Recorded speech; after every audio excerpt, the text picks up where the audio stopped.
Mr. PK Gupta, and very nice.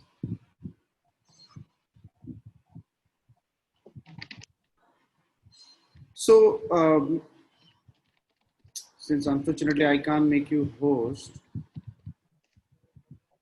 so I'll have to keep the control with me. Okay. So thank you so much. We'll start from 12:30. So the link is active now. But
Hello. good afternoon. In fact, good morning. Hello, I am Ted for seminar for to embassy Vietnam. Thank you. Thank you. So let me. I have just enabled one feature. Let me Yeah. try if it is possible to make you co-host.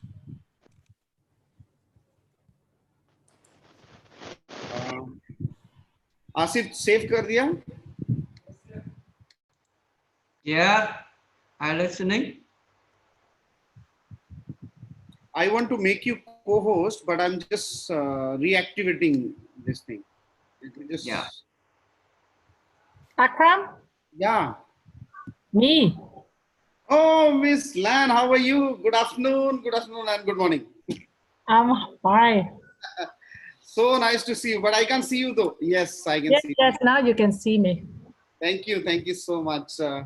Maybe it time allow later you even hear me talk about PPE. I My favorite subject. almost for a couple of days I've stopped talking about PPEs. You're very clever. It's a nightmare. It's I'm a, telling you, it's a nightmare chasing. I don't know that people understand the expression that we're chasing ghosts.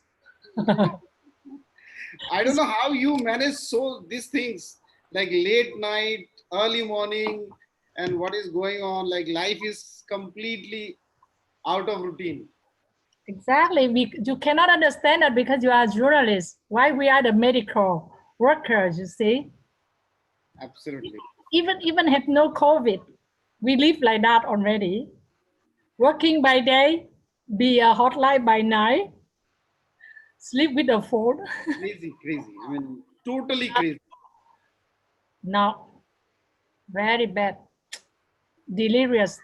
Now I understand why men love to drink, you know? I don't need to drink. I don't need to drink. Every Absolutely. day delirious. Okay. Thank you. Thank you. I profit you early. Thank you for the invitation. I have to thank my embassy too. Mr. Yeah, Boo, everyone. really wonderful to have you. Mr. Bui will join us, I think.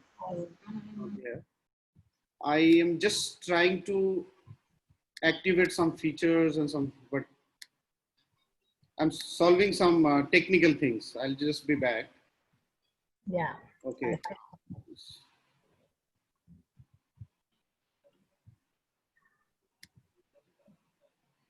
Yeah, Gajendraji, we can't hear you because your voice is not coming. Maybe you need to remove your headphone once. I think then it will be active. Not from here, from the instrument, from the Hear deck. me? Yeah, now we can hear you. Thank you. Okay. Yeah, just I want to know about the PPE actually. That ma'am before just she was talking about the PPE, so that I want to know about the PPE actually. So, Miss Lan, I'm Miss sorry. Lan. Sorry, the question for me. Is there anything you want to ask me? Yes, my name is Lan. Yeah, ma'am. Hi, ma'am. I'm Gajendra this side from Delhi, New Delhi. Yes. Yeah, just I want to ask one thing about the PPE. You make that multi-wash PPE also? Yes, use and throw type PPE. Non-woven fabric. We have face mask. We have all sort of PPE.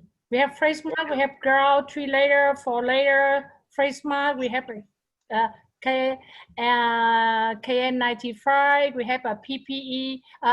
Sorry, we have the FFP2.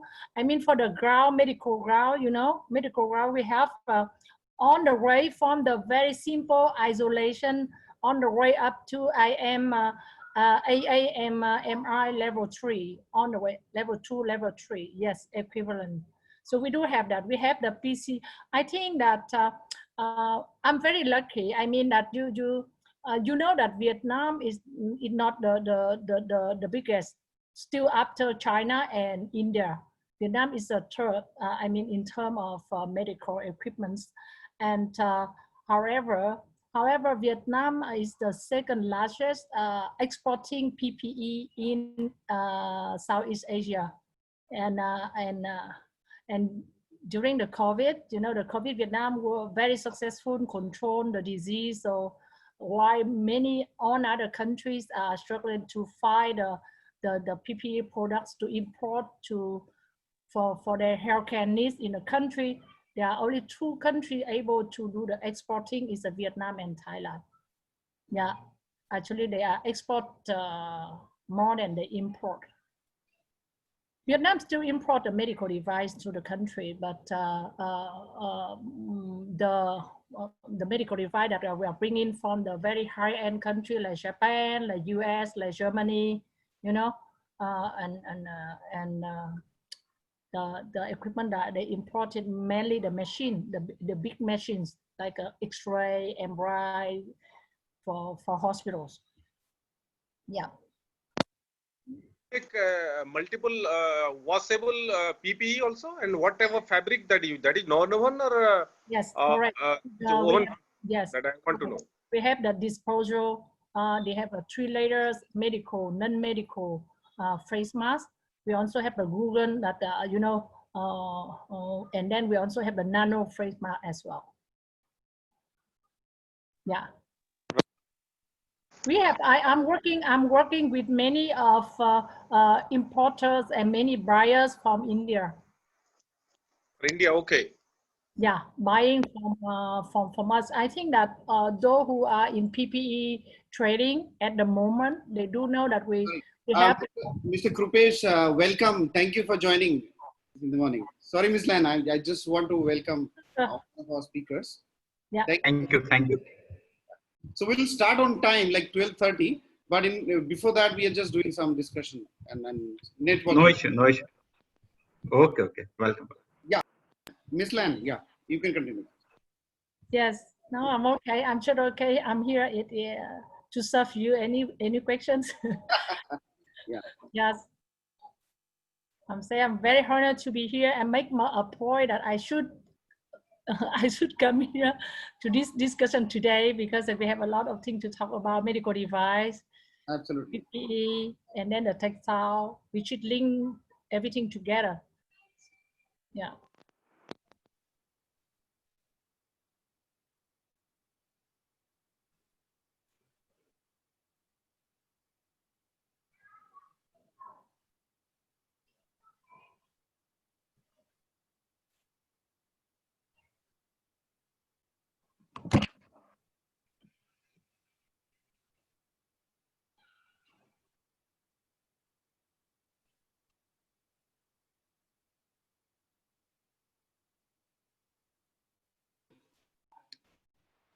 Yeah, I needed to reconnect.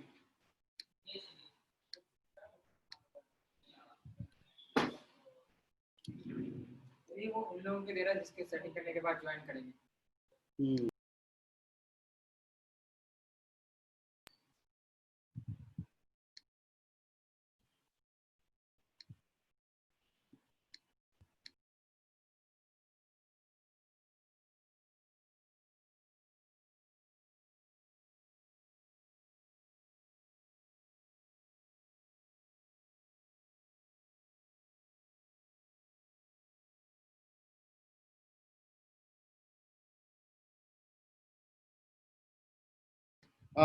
Miss On, can you exit and rejoin again, because I want to make you co-host, but because I Okay. changes in the setting, Mm. so you have to exit. But I made the VN Embassy wala login as the co-host.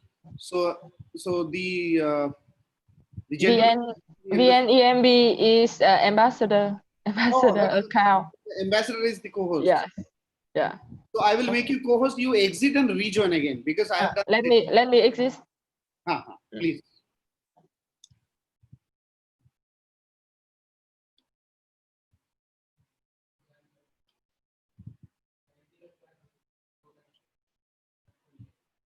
Good afternoon, Mr. Nguyen. Thank you for joining.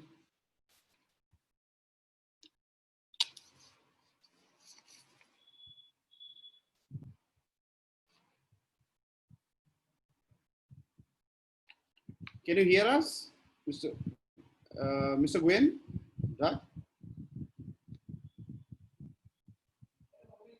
Yeah, you are co-host now, Miss Dang. You need to unmute. Yeah. Can you see you are a co-host? Co-host. So you can like change the setting if you want. Hello, Mr. Goyal. Welcome. Good afternoon. Acha, your audio is not connected.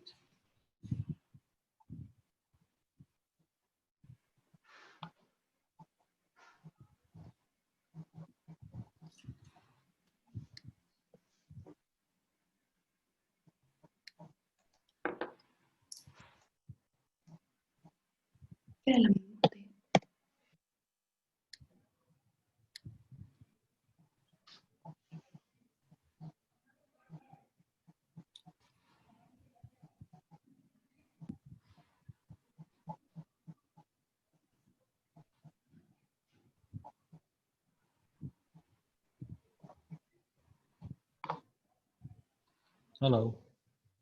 Yes, good afternoon. Yes, this is Nhật from Artemis Power from Vietnam.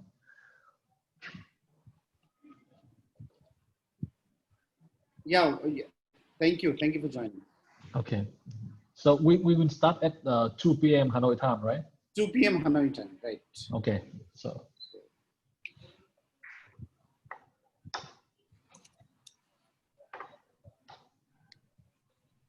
this is the schedule. okay. Just for knowledge. Mhm.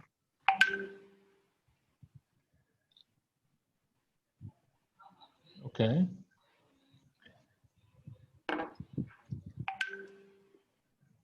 So this is the Indian time given here. It's just Mhm.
Hello everyone, I'm Miela from Wakampono. Hello. hi, good afternoon. Thank you. Hello everyone. Miali, you okay? Có nghe. You're from which organization? Can you please tell me? Welcome on.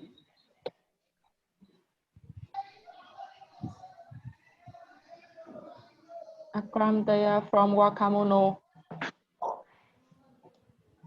They, Yes. Miss Hello.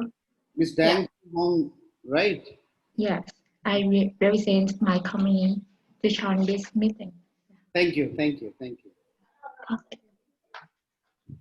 Akram, how to turn off the micro of everybody? Because I want. So, if you want to mute everybody, right? Do you want it right now, or we can do it later? No. Yes, do it later when I will do it. I will when do the it. speaker. Okay. I will do it. I just send you the presentation, the slide of Sunstar. Just Okay. show it when it's done. Slide off. Sunstar. Sansthan. He or she is in the inaugural session. Which session is she? Wait a minute. Wen Thi Zua Thue is our Ministry of Industry and Commerce speaker. Sunstar in healthcare, PPE. Okay. After Dr. Nguyễn Đức Nhật. Right. Yeah, got it. Yeah. Mr. Gwen Man Min is also there, no? No, I think maybe later. Miss Lan. After that, Miss Lan is there. Mm. I'll show you the list. They are the two new speaker. They will come. They Mr. Bùi guest. Yes. So Yeah. I've added them here. Mm. Mr. Guen Man Min Mm. and And Miss Quỳnh Lan. Miss Lan though is very close to me. We have been talking since months. Oh, Miss Lan, are you there? Yes, I'm here. Excellent. Yep. So can you, I'll request all speakers, if you can name the Zoom name, try to make it your name so that we can identify you and unmute you.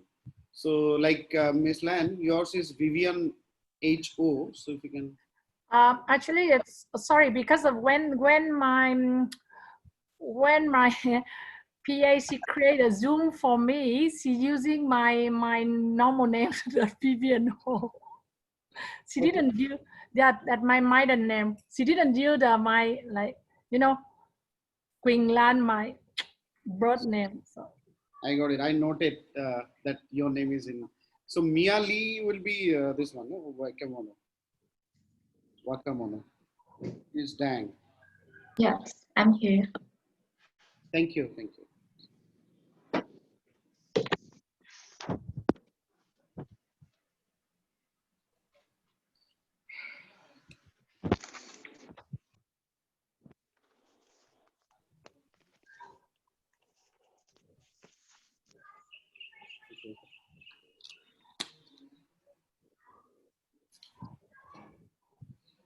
just to say.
Mr. Akram, Yes, please. 12:30 exactly it will start, I think, in Indian time.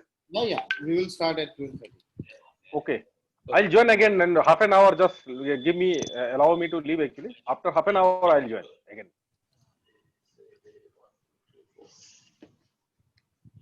Sure.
Ankita, can you ask Amor to redesign it? We just have to change the name Indo-Vietnam Business Forum 2020. So, Ankita, are you there?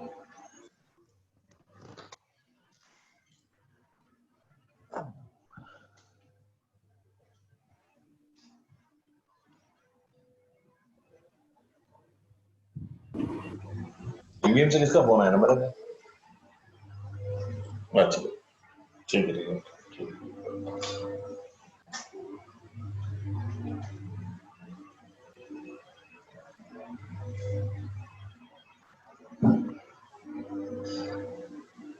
Hello एक 3 set बनाना है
Cảm ơn.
So the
Okay. Good afternoon, everyone. Thank you. Thank you so much all for joining us for this today's important session. We are still waiting for our other speakers. Okay. Good afternoon, sir. Good afternoon, everyone. Good afternoon.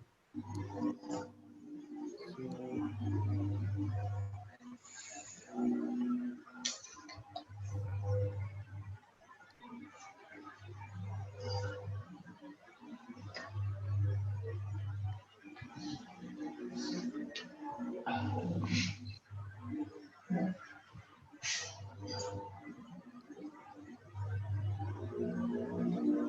yeah, Dr. Gupta, how are you, sir? Thank you so much for joining. And Narendra ji, thank you so much, sir.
Thank you so much, Mr. Bui. Welcome.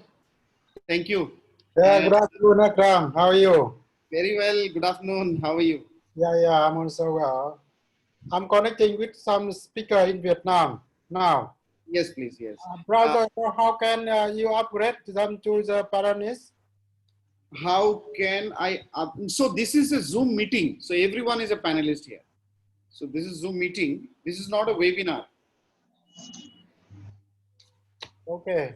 So how can you recognize and you invite them?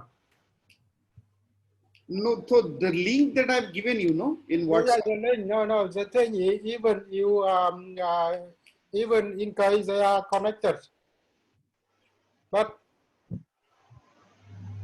Ambassador You mean I can upgrade you to co-host, right? no. Yeah, if possible. So maybe there are no the common, right? The common webinar here. So everyone can speak, right? Yeah, here it is like meeting. Anyone can speak. Okay. So this is not the webinar. This is a meeting. Okay. So it's fine. And, Mr. Juneja, thank you, sir. Thank you so much for joining. Yeah, my pleasure. So I think we'll start with basic things right now. So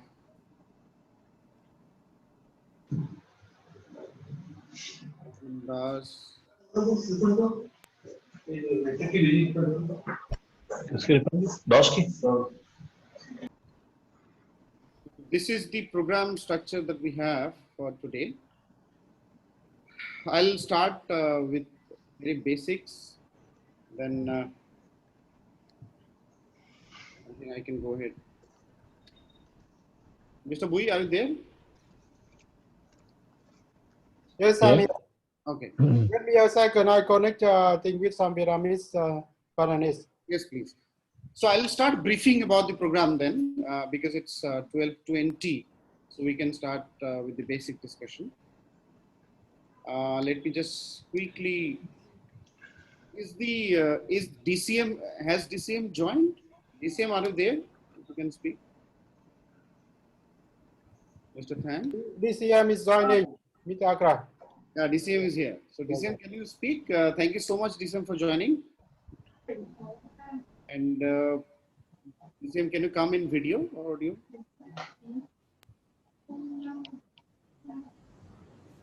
I think people are joining, so they will keep joining here. In the meantime, let me start with DCM. Good afternoon. Thank you for joining. Yeah, if you can unmute, you need to unmute DCM. So you are muted. DCM. You need to unmute.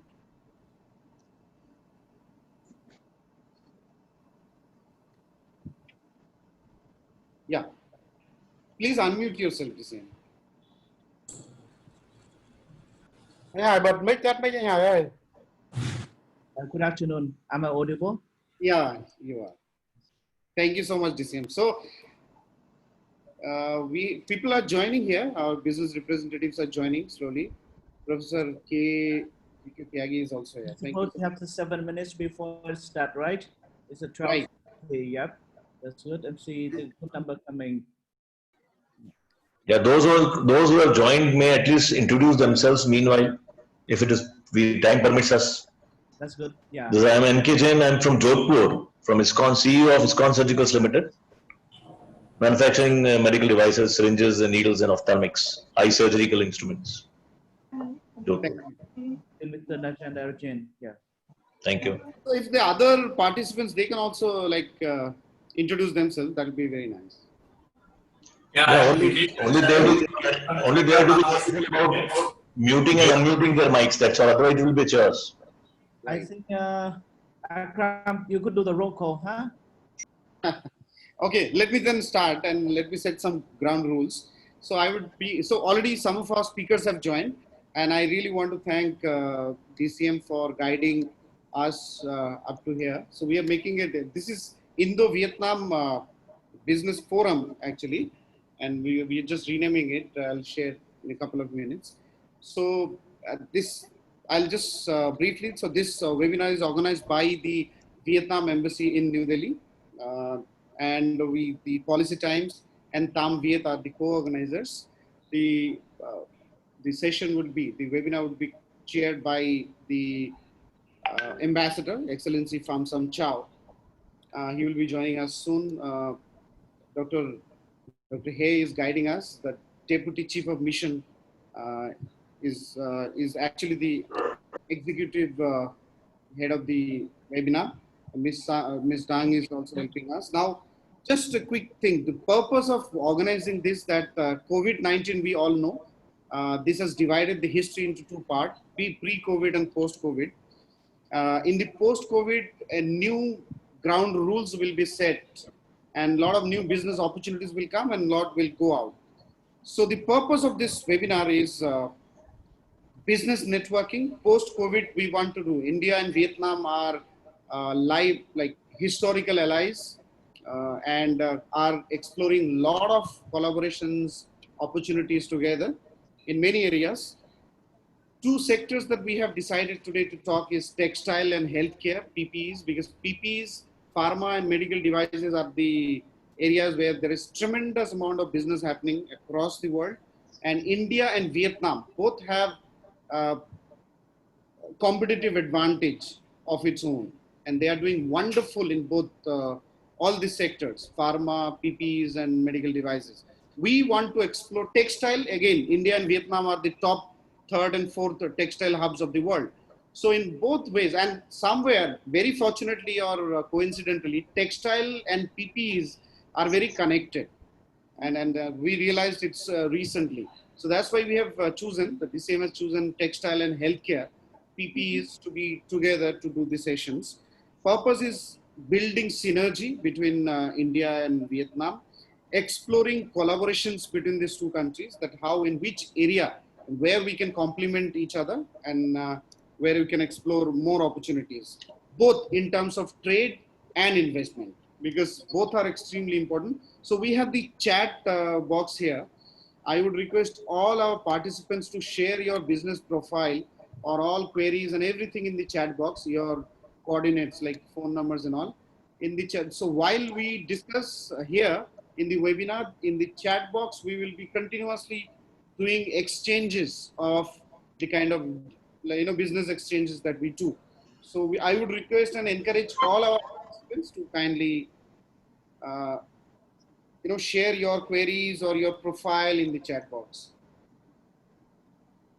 With this, I think I will just quickly brief about the beautiful country called Vietnam. I want to welcome our speakers.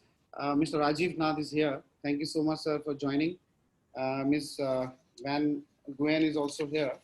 Thank you so much.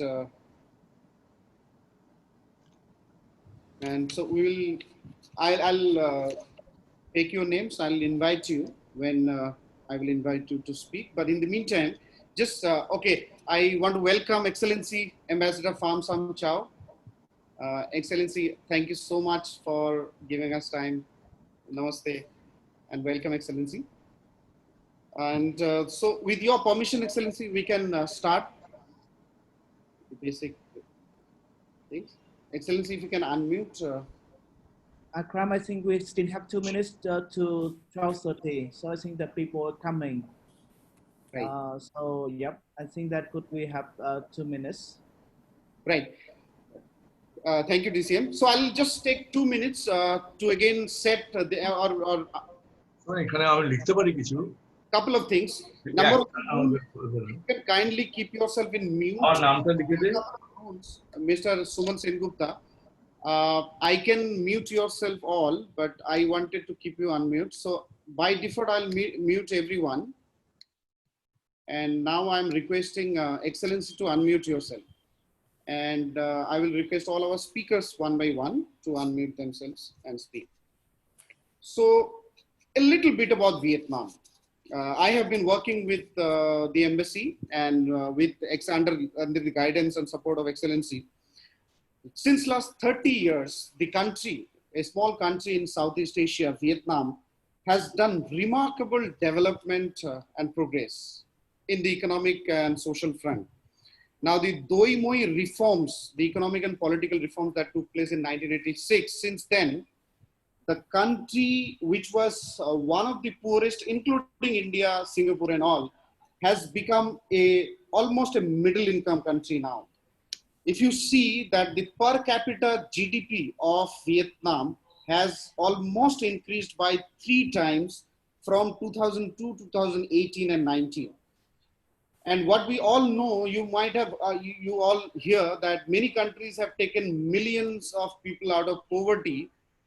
But in terms of the percentage, Vietnam since last, from 1990s till 2019, Vietnam out of 95 million population, it has taken 45 million population out of poverty. So if you see in terms of ratio, almost more than 50% of the population has been shifted or moved out of poverty. That's in terms of percentage term is a remarkable achievement. We all know since last couple of years, Vietnam has shown exponential growth, the GDP growth that we see. It's a 97 million population now, but the beautiful part is that almost 70% of the population are below 30 years of age. But more than that, Vietnam ranks, this is a very important task because India also shares similar, dynamics or demographics because we are also a young country. But Vietnam ranks 48 out of 157 countries in Human Capital Index. So this is an indicator that shows that how a country is making use of its talent pool or the human resource, because the biggest gift of any nation is its human resource. And Vietnam is doing tremendously well in terms of using its human resources. So as I told, 35 almost 70% of the people are 35 years below 35 years of age, but their life expectancy is 76 years. That's a remarkable, I think it is the highest among all the similar income countries in Asia and Europe. Like 76 years of life expectancy and 35 years of like the average 70% population is a remarkable achievement for any country to be proud of. Now, the other important thing is that 99% of the country is actually electrified. Means the access to electricity or energy is there in 99%. Similarly, the clean water. Now, as I was just briefing, the structure of today's session is, we have the inaugural session. Here is the brief structure of today's discussion. We have 3 sessions in total. The inaugural session and the program will be chaired and welcoming keynote speech by the Excellency shortly.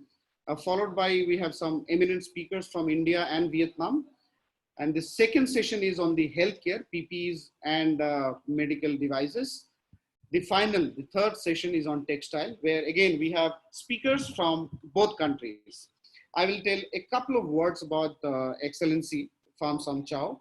Excellency is a diplomat and educator with diverse international experience in multilateral forums, cultural diplomacy, education, documentary, and world heritage. Before joining here as ambassador, he had many portfolios in different part of the world. He was Assistant Minister for Foreign Affairs, Special Representative of the Prime Minister of Vietnam on UNESCO Affairs. He also served as Secretary General of Vietnam National Commission for UNESCO and Director General of Cultural Diplomacy and UNESCO Affairs Department of the Ministry of Foreign Affairs in the government of Vietnam. Excellency was also appointed as Vietnam's youngest ambassador and permanent delegate to UNESCO. He was also appointed by the President of Vietnam as Ambassador Extraordinary of the Socialist Republic of Vietnam to the Kingdom of Belgium, Luxembourg, and European Commission, where he played a very crucial and constructive role to develop the EU-Vietnam Free Trade Agreement and EU-Vietnam Dialogue on Human Rights. Apart from this, he also played or took active role in a lot of international meetings, including APEC Summit, 6th ASEAN Summit, 5th ASEAN Summit, and 16th ASEAN Summit that took place in 2010 in Hanoi. But more than this, I know Excellency since last 3 years, and he has been one of the most dynamic personalities that I have ever seen in my life. And when I met him, he gave us the opportunity to work with him. I don't know why he showed faith in us, but since then the policy time has been growing leaps and bounds, and we are still working under the guidance of Excellency. Excellency has set a lot of objectives and vision for us, policy times, and for myself. This is wonderful to have you, Excellency. I met many leaders, but one of the leaders that I really consider as my guru in Indian language is Ambassador Pham Sanh Chau. I want to request Ambassador to kindly deliver the welcome and keynote speech. Namaste. Namaste, Excellency. Thank you very much indeed, Akram, for all the kind words. Good afternoon, ladies and gentlemen. Let me begin by expressing my sincere thanks to Policy Time for partnering with us in organizing this event. And I also would like to welcome all of you to the webinar on promoting Vietnam-India business relations in textile and healthcare. I would like to thank for the cooperation and coordination of ministries, organizations, and partners who are holding the webinar. It is wonderful that we have gathered so much interest today, and the interest, it has been built up from the last webinar on the general topics of Vietnam macroeconomic environment in the COVID-19 pandemic and potential sectors for investment. This event, as we come down to specific sector, which are textiles and healthcare, will be an opportunity for us to exchange various topics related to these two sectors. The embassy is delighted to serve as a trustful bridge for business in two countries to connect and work together. By this event, I would like to announce the launch of a new initiative by the Vietnam Embassy here in New Delhi.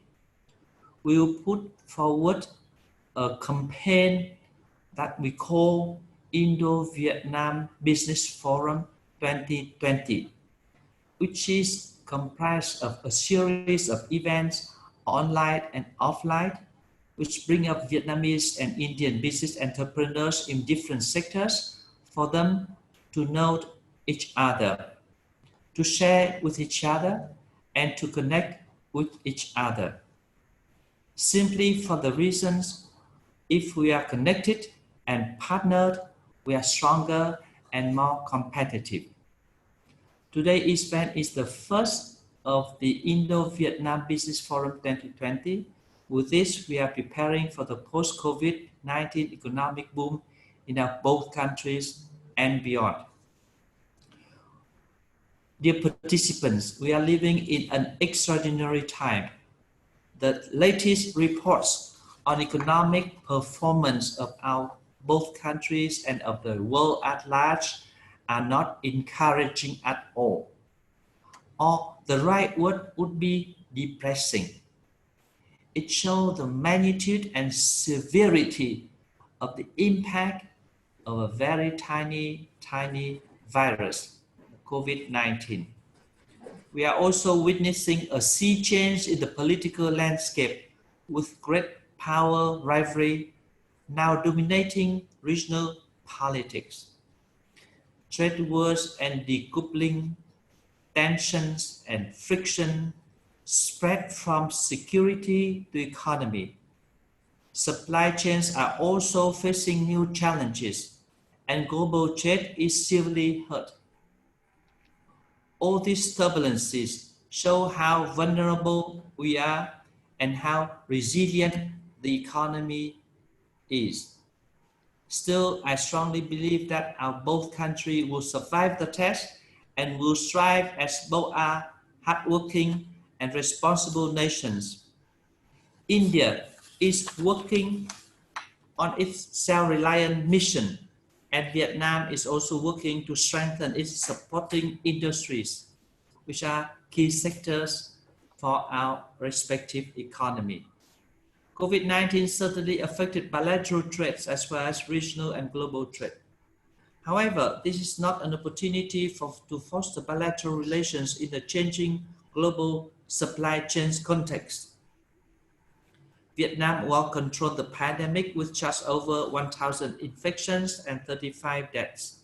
Vietnam is considered to be one of the most advantageous and fastest growing countries after the pandemic. Though the pandemic is expanding fast in India, I strongly believe that India will find a way to live with it and recover quickly. For textile, Vietnam and India both have strengths in garment exports. In many ways and in many markets, we compete with each other.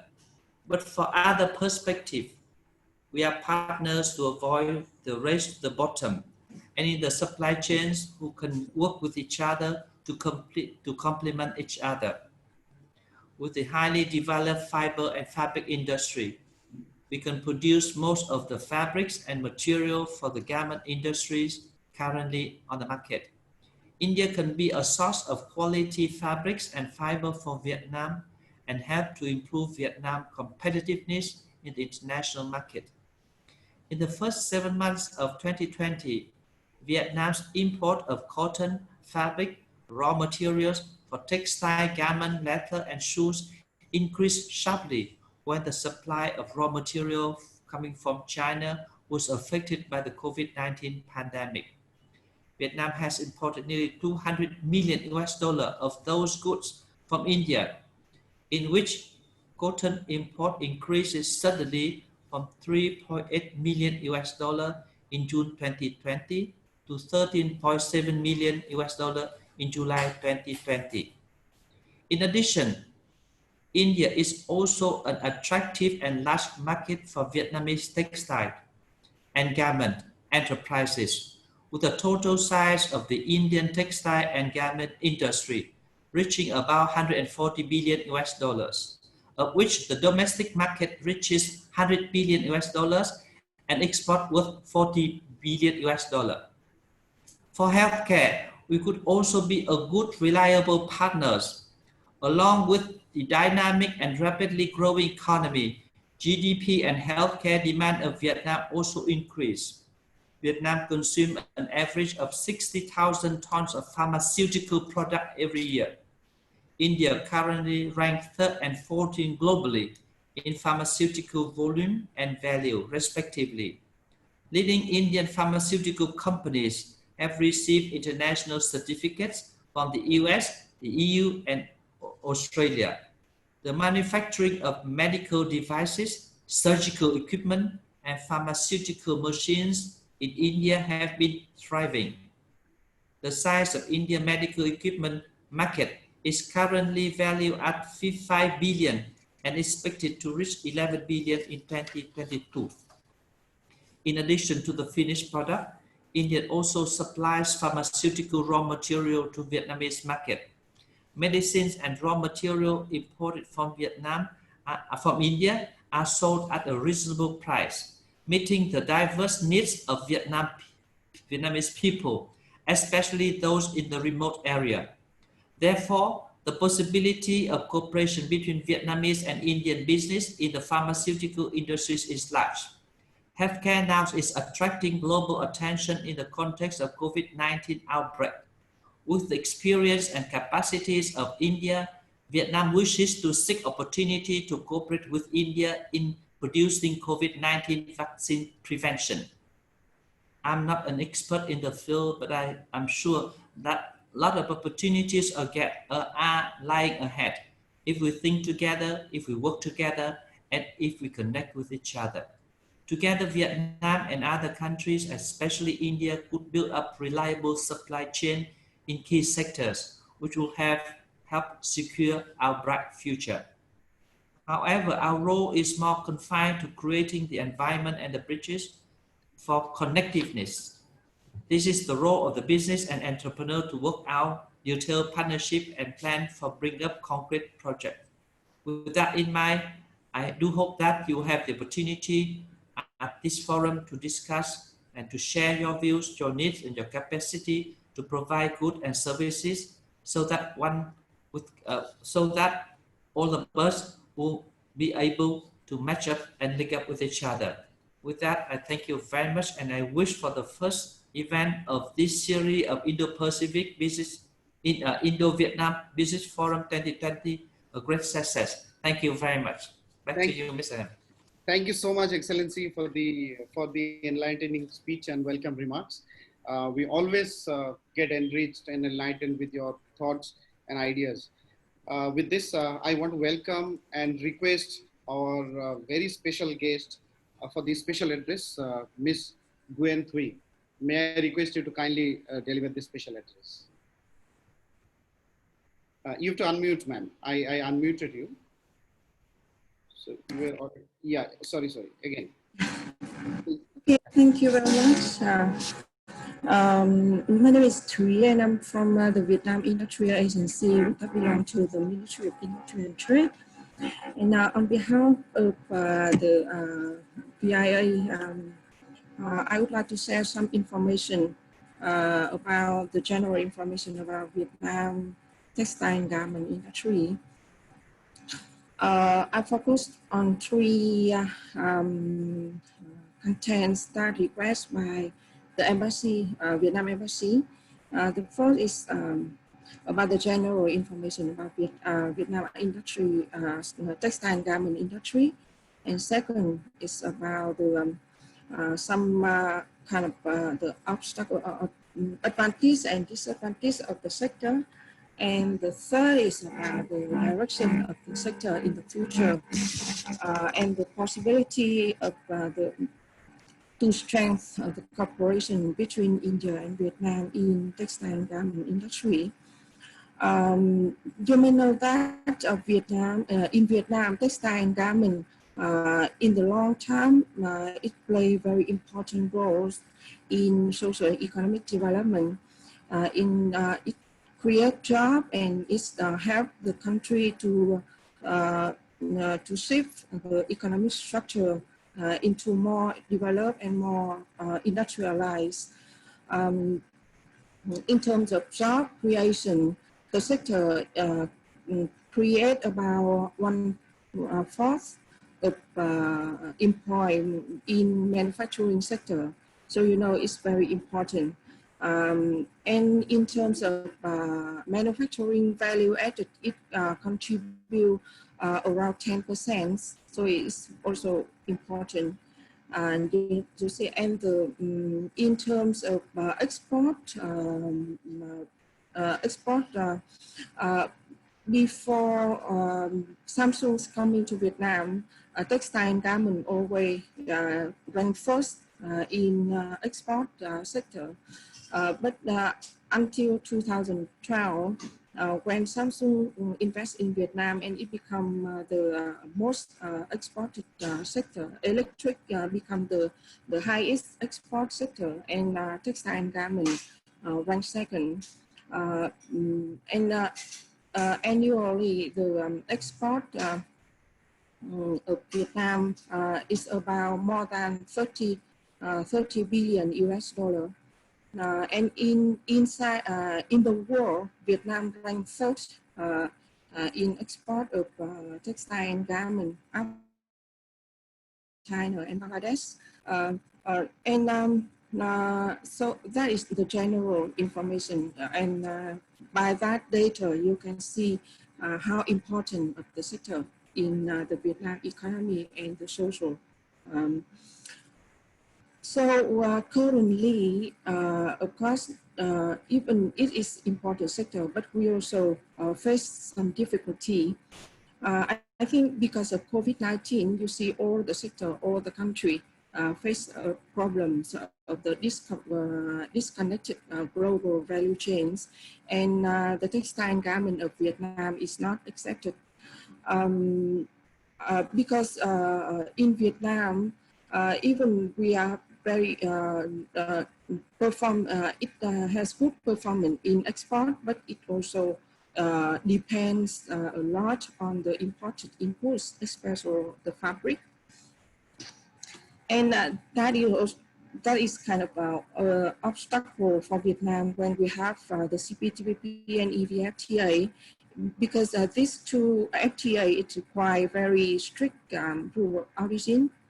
And to enjoy the zero tariff of this FTA, we have to meet the requirement of the fabric and yarn must be made in Vietnam or import from the region countries. But more than 50%, one half, we import and import from China. And China is not the member of these two FTA. So the products that use fabric or yarn origin from China is not considered as origin. It doesn't meet the requirement of proof of origin. So if those products export to EU or to the CPTPP member country, it cannot enjoy the incentive, enjoy the zero tariff. Has to pay the MFN tariff, and that make the sector become less competitive with the new emerging country like Bangladesh or Cambodia. Those countries, they can enjoy the CSP, so they can enjoy the tariff, zero tariff, and we have to compete with them. The second is that Vietnam is in the middle income.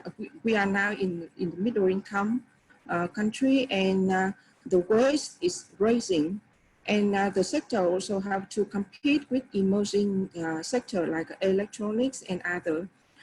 So we have to compete with other sector in terms of labor and also in terms of wages. And the textile and garment is very labor intensive, and the competitiveness of the sector is mostly based on the labor cost. And so because of this, the sector is become less competitive in terms of labor and also in terms of the costs, production costs. And the other thing is that, as I mentioned, when we mention about the textile and garment, usually we combine them into one sector, but actually the characteristics of the textile and garment are totally different, or even it's opposite. While the textile is more technical, technology and knowledge based or knowledge intensive sector, and it's a very high investment, require very high investment. But for the garment, it's more labor intensive. But in Vietnam, the proportion of the garment is more than around 70 or 80% in the total textile and garment. So for textile, we haven't developed yet. And that is kind of the obstacle for the country and for the sector to utilize or to take the advantage of the FTA that we that they have that we participated. And when we very highly expected to take advantage from these two new generation FTA, CPTPP and EVFTA, but when we look at the sector, we can see that of course we face many difficulty and the challenges to for the sector to take the advantage of these two FTA.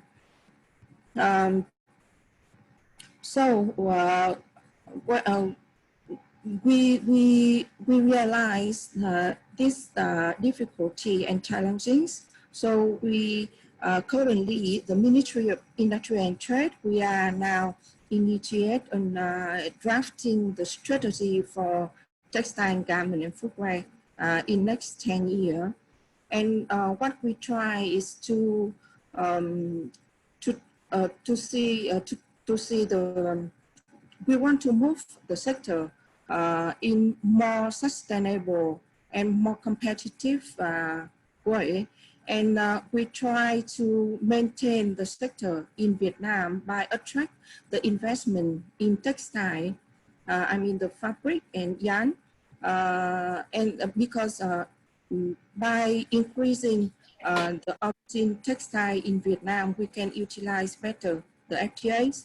And secondly, you may also know that after the COVID-19 and the new trends of the sector is more sustainable, and it's what we call is a greening in the greener way.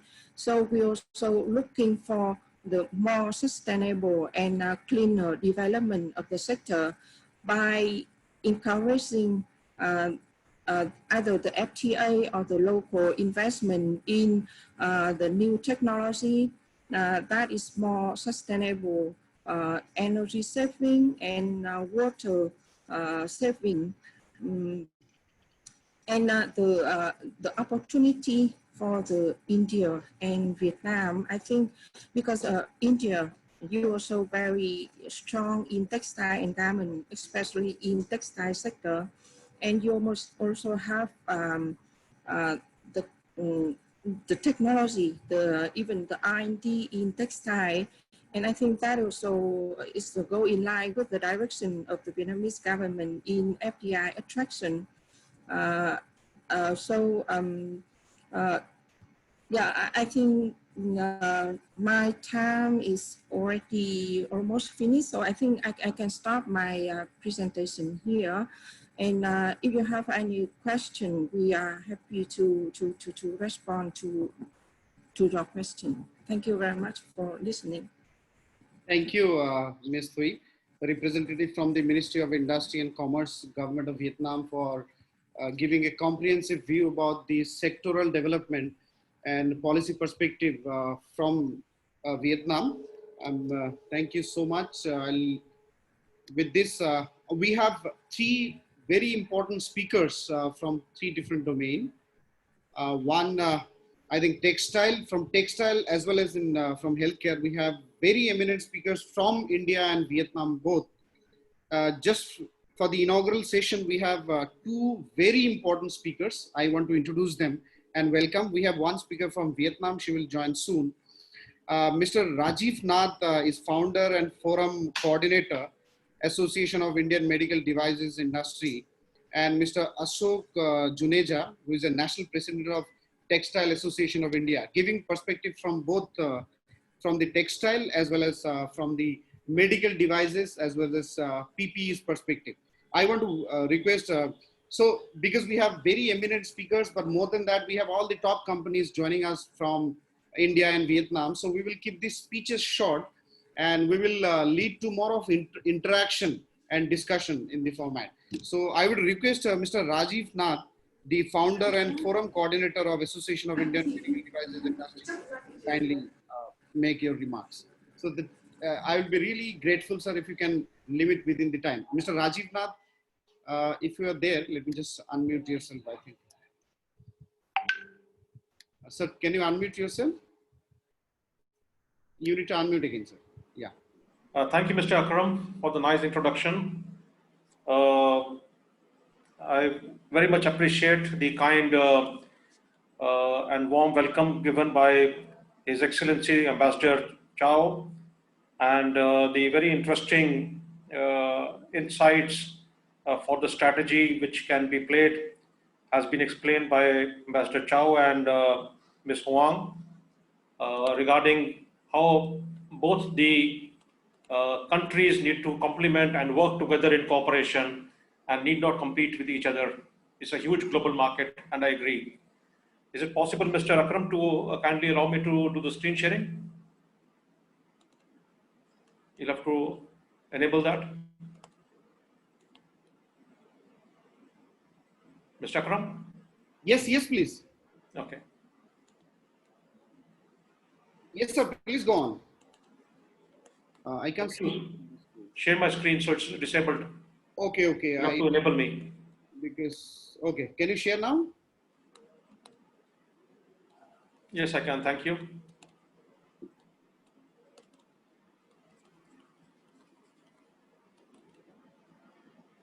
Is it visible to all? Yes, yes, it is visible. Can you see the screen? Yes, we can see you, sir. We can see this screen. Mr. Akram, your voice is off so that I can't make out. Can you? Yeah, I can hear you now. Yeah, yeah. So is your presentation visible to all? Yes, it is visible. Please. Okay, thank you so much. So if you'll allow me, Ambassador Chau, you are of course aware about IT and pharma being a strong position for India. And now we think medical devices is going to be the next big story from India. And of course, everybody knows about medical devices, but very briefly, it constitutes disposables and consumables, equipment and electronics, implants and instruments, and IVD reagents. About IMED, we have got around 350 members, and we work closely with the government, and we are a national body which represents the interest of more than 1,200 manufacturers. So while the whole world is badly impacted by COVID, and even India, we are quite impressed by what has been done by Vietnam and Indochina area in terms of its strong public health care and how it has very well managed the COVID disease and brought it within control. A lot of learning for us today in this webinar when we interact further on this. So the only silver lining we could see in this big dark cloud has been possibly been that the medical device industry has been going forward in this big downfall of the economy. So we've got many leading manufacturers of medical devices who are exporting worldwide to many countries and also already exporting to Vietnam. I have myself been to Vietnam more than 8-10 times, both to Hanoi and Ho Chi Minh and also to Da Nang. In the case of disposables, we have leading companies like my own company, HMD, who collaborates and supports a company in Vietnam to make auto-disabled syringes over there in Hanoi. We work very nicely with them and good cooperation. And we also export our IV cannulas to Vietnam. Similarly, there is other companies like medical electrodes for disposable electrodes and for gloves from cosmetics. In consumables, we got Thompson's and Polymedicure. Electronics, we got strong companies like Trivitron, BPL, Ellingers, and Scanray, who has become very popular as being one of the largest manufacturers now for ventilators. They've just completed a large order of 30,000 pieces in a record time of 4 months. And this is fantastic achievement, I would say, because last year they were making hardly 3,000 ventilators or even 2,000 ventilators in the whole year. Then we've got in the equipment side, we've got the companies like Midmark, who's a strong company for making hospital beds, and Remy and Cura and Phoenix, very strong for incubators. And then we have got in implants, for cardiac implants, SMT and Miral, Apaswamy and Orolab for intraocular lens, Biorad and Bitcar in orthopedic implants. In diagnostics, these are Transasia, Trivitron, which is, again is a very important for COVID for testing. They've come forward with very interesting products. And in surgical instruments, we got companies like ASCO, Electronics in electrical cautery products, HMD, my company for surgical blades, and quality needles for suture needles. So in exports, India has been doing reasonably well, even though we export nearly 85% of our requirement for medical devices, about $6 billion. We also export about $2.15 billion. And you can see a lot of that is in electronics, disposables, and consumables. So in India, we've done very well in terms of medical devices in the last few years by having a very focused approach and realizing it's a sunrise industry. We've had institutes like Kalam put up to commercialize R&D efforts. The Indian certification for medical devices gives credibility to India and competency. And maybe there is something we can talk about in terms of having a mutual recognition agreement between Vietnam and India to recognize the ICMET certification, which subsumes ISO 13485 certification and ISO 14971 risk management certification. We've also had recently the introduction of medical devices rules for ensuring patient safety and for ensuring affordability and ethical marketing. We've had price caps on products like cardiac stents and knee implants.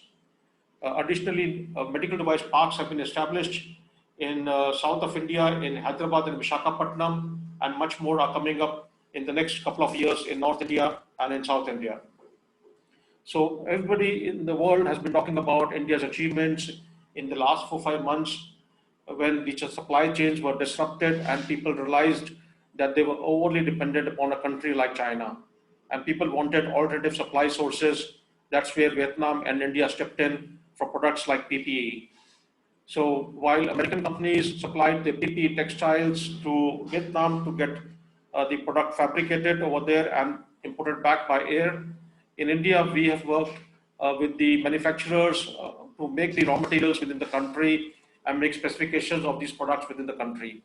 So the PPE which were being made by hardly 20 companies are being made now by more than 140 companies in an IMET membership and by more than 800 companies listed with the government.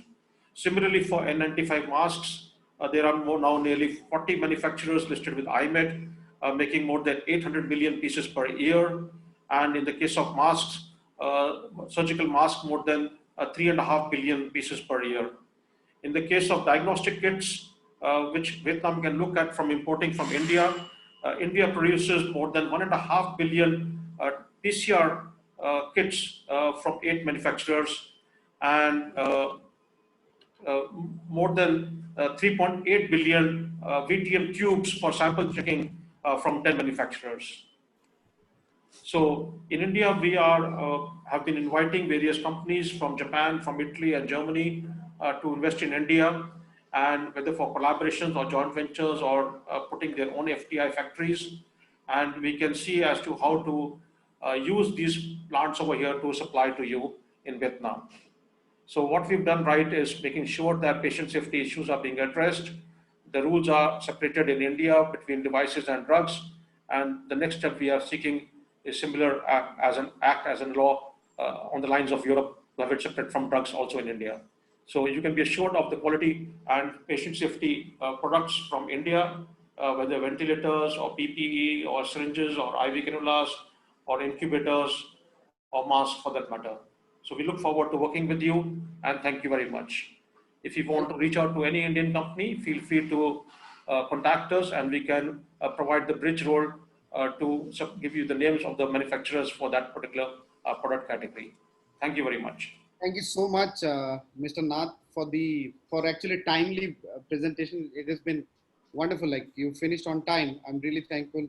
Now, I would also request all our speakers to focus on how India, Vietnam can collaborate more and with some specific areas when we speak in the textile sector also. But I want to invite and request the Acting General Secretary of Vietnam Textile and Apparel Association, Ms. Hong, and to kindly address the August gathering. So, Ms. Hong, if you can unmute yourself and yes, I already unmute. Hi. Good afternoon, everyone. Nice to hear from you. So my name is Anh. I am General Secretary Acting of Vietnam Textile Apparel Association. Can you hear me clearly? Yes, we can hear you. Yes. Thank you so much for Madam Zoom to invite me to have chance to speak at this important webinar. It's very honor of me because Vietnam, Vitas has a long tradition working cooperation with India's textile sector for a long time. And just last year in November, our chairman, Mr. Vũ Đức Giang, already joined India-Vietnam Textile Cooperation event that held in Ho Chi Minh City to invite more and more Indian companies to invest in yarn, weaving, dyeing, and printing segment to take advantage of market access provided by free trade agreement that Vietnam has signed. You know that during the 20 years of the development, the Vitas has working closely with Indian partner to promote the both countries' cooperation in textile and garment field, and especially during the COVID-19, we witnessed the disruption of supply chain when COVID-19 is spread in China. So we strongly think about the possibility that we will expand the collaboration with India, especially in the yarn, weaving, and dyeing and printing. And we strongly believe that we will have the good cooperation between India and Vietnam. The cooperation will benefit both countries. So, however, there is a significant untapped potential for trade in area of textile and garment between our countries. As you know, that Vietnam is dependent on other countries for raw material for garments such as cotton, yarn, made-up fabric, and looking up for diversity is source. And we think that in the coming time, India will become the reliable partner for Vietnam in supply yarn, fabric, and machinery also. But however, recently there is a case that we consider that both countries will have to serious consider about one matter between two sectors. That some company in Vietnam they complain that recently they receive a very low price yarn fiber. That's sourcing from India to Vietnam, so that it affects to the Vietnam yarn manufacturer. So we think that in the coming time we will discuss together with both country business to harmonize the relationship and how to keep the gap between two countries about that. And I would like to say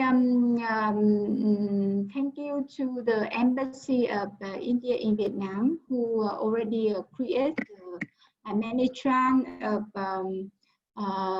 joint business meeting between India and Vietnam together. We are before COVID-19 expand, Vitas often organize the delegation to India to join the India Trade Show or India Textile Day. So it's very the good chance for all to know more about the India supplier. And it's in our conclusion, we hope that we can work together to promote the collaboration between two countries after COVID-19. So that is a very short speech from Vitas, and we would like to say thank you very much to all. Thank you. Yeah. Thank you so much, Ms. Anne, to be very precise and prompt and short. Actually, India and Vietnam has a lot to explore in textile, as I mentioned earlier, because India and Vietnam ranks 3rd and 4th, I think, in the top textile destinations. In that format, we have 3 important organizations with us. We have the Arvind Mills, the Chief Operating Officer from Arvind Mills, one of the largest textile companies of India. And we also have Mr. Ashok Juneja, the final speaker of the inaugural session. I would request him to unmute, sir. So he has many, like hundreds of companies who are member and who can help collaborate between India and Vietnam to explore in the textile sector. Mr. Ashok Juneja is the national president of the Textile Association of India. He has years, almost more than 35 years of experience working with the best and top textile companies of India. I want to request Mr. Juneja to kindly make his remarks. Yeah. Good afternoon. Thank you, Akram, for giving the introduction. Greeting to His Excellency, Ambassador of Soviet Republic of Vietnam, and all other guests, and my fellow speakers and the joinee who have joined for this webinar. At the outset, my sincere thanks to organizer of this event to invite me to this webinar, being a president of the Textile Association, which is the one of the oldest association of India established in 1939. The webinar topic is promoting Vietnam-India business relation, textile and healthcare. I will take forward from the talks where His Excellency has mentioned and Madam has mentioned about the textile in India. I will touch upon few points about the Indian-Vietnam textiles similarity. As you all are aware that the textile industry in India is very old and very important considering many factors, whether it is a contribution to GDP around 4%, whether it is employment to the employment generation, means around 110 million people are working directly or directly, indirectly with the textile industry. And it is the contribution of the around 15% to the export earning. So these are the sum of the figure, means very important industry for the India. Similarly, textile industry in India and Vietnam may not be that old, too old, but the fast growth in last decade is well appreciated in the Vietnam. I think it is a well appreciated the way the Vietnam has established the textile industry. Vietnam, it has already been said, the very good country. I have also chance to visit Vietnam twice. It is a beautiful country. And Vietnam has been growing its GDP between 6 to 7% every year. I think it is also commendable since 2016. And with steady growth in the last 10 years, maybe Vietnam is the only of few countries that achieved the positive growth even during this pandemic also. So maybe this year growth as GDP growth has come down for every country, maybe for Vietnam also, may come to 3 to 4% as compared to the last year of around 7% plus. Further to that, Vietnam is a favorite destination for the FDI. As we all know, even despite pandemic, Asian country representing major share of FDI into the Vietnam. And Vietnam also has the advantage of free trade agreement. Maybe I think Vietnam is a party to almost near to 13 free trade agreement, making it one of the most economic countries. If you look into the global scenario, global trade scenario of both the countries, I just take reference of year 2019. I think Indian export to the global was around 30 billion US dollar and Vietnam was near to 36 billion US dollar. But only it is almost near, maybe a little behind to India. But there was some, when I am saying around 38 billion, in 38 billion in the apparel, India was 16 billion, where textile was 22 billion. But it is almost reverse in case of the Vietnam. When you go to the Vietnam, Vietnam is 31 billion in the apparel and the textile is only 5 billion. So there is a tremendous scope for India and Vietnam to do the more cooperation and collaboration in this regard also. Definitely textile cooperation between India and Vietnam is on rising. The textile relation between Vietnam and India have been growing over the last few years. If we just take an example, Indian textile and clothing export to Vietnam grew at the around 48% during the last 2 years from 390 million US dollar in 2016-17 to 578 million US dollar in 2018-19. However, there is a significant untapped potential for trade in the year of textile between our countries. One of the strengths of Indian textile industry is its strong production base of wide range of fiber yarn from natural fibers like cotton, jute, silk, wool to synthetic man-made fiber like polyester, viscose, nylon and acrylic. Whereas Vietnam is dependent on other countries for raw material, if I am not wrong, for garments such as cotton, yarn, made up and fabric, and it is looking to diversify its source. India is the largest producer and exporter of cotton in the world. Vietnam is importing cotton in the range of approximately, I think is a Excellency also mentioned, around 1500 million ton per year from India and other country. So India can be a other good source to increase the quantity. India is also second largest producer of man-made fibers and filament globally, and India also contributes 12% of world production of textile fibers and yarn. But India's share is very minimum in import of Vietnam. I think here also there is a scope to increase the production. Under uh, India ASEAN, most type of yarn and woven fabrics be imported duty free from India. So that is also one of the uh, scope to increase for the means this yarn and fabric what I have mentioned. So this is also one of the measures where we can increase our cooperation. Next, if I further say, Vietnam total textile import were worth 27.90 billion USD. Its import from India were valued at only 640 million, and that is also only around 2.3 or 2.4% only. So there is a scope to increase the further cooperation between India and the Vietnam. I will just mention here that in addition to textile industry, India is progressing very fast in textile engineering industry, where they are producing various type of machinery and its accessories. No need to say India is already hub for the manufacturing of the spinning machinery, and a lot of spinning machineries are exported to Vietnam, whereas other machinery, whether printing and all processing machineries, also is a scope for the Vietnam to import from India.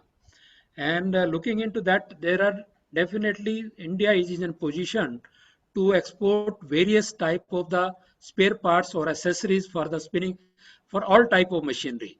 Although it was not earlier established or accepted by Vietnam, but since last 2 to 3 years, this business is going increasing. I think now there are tremendous scope for the increase of this textile machinery and accessories for the Indian manufacturers.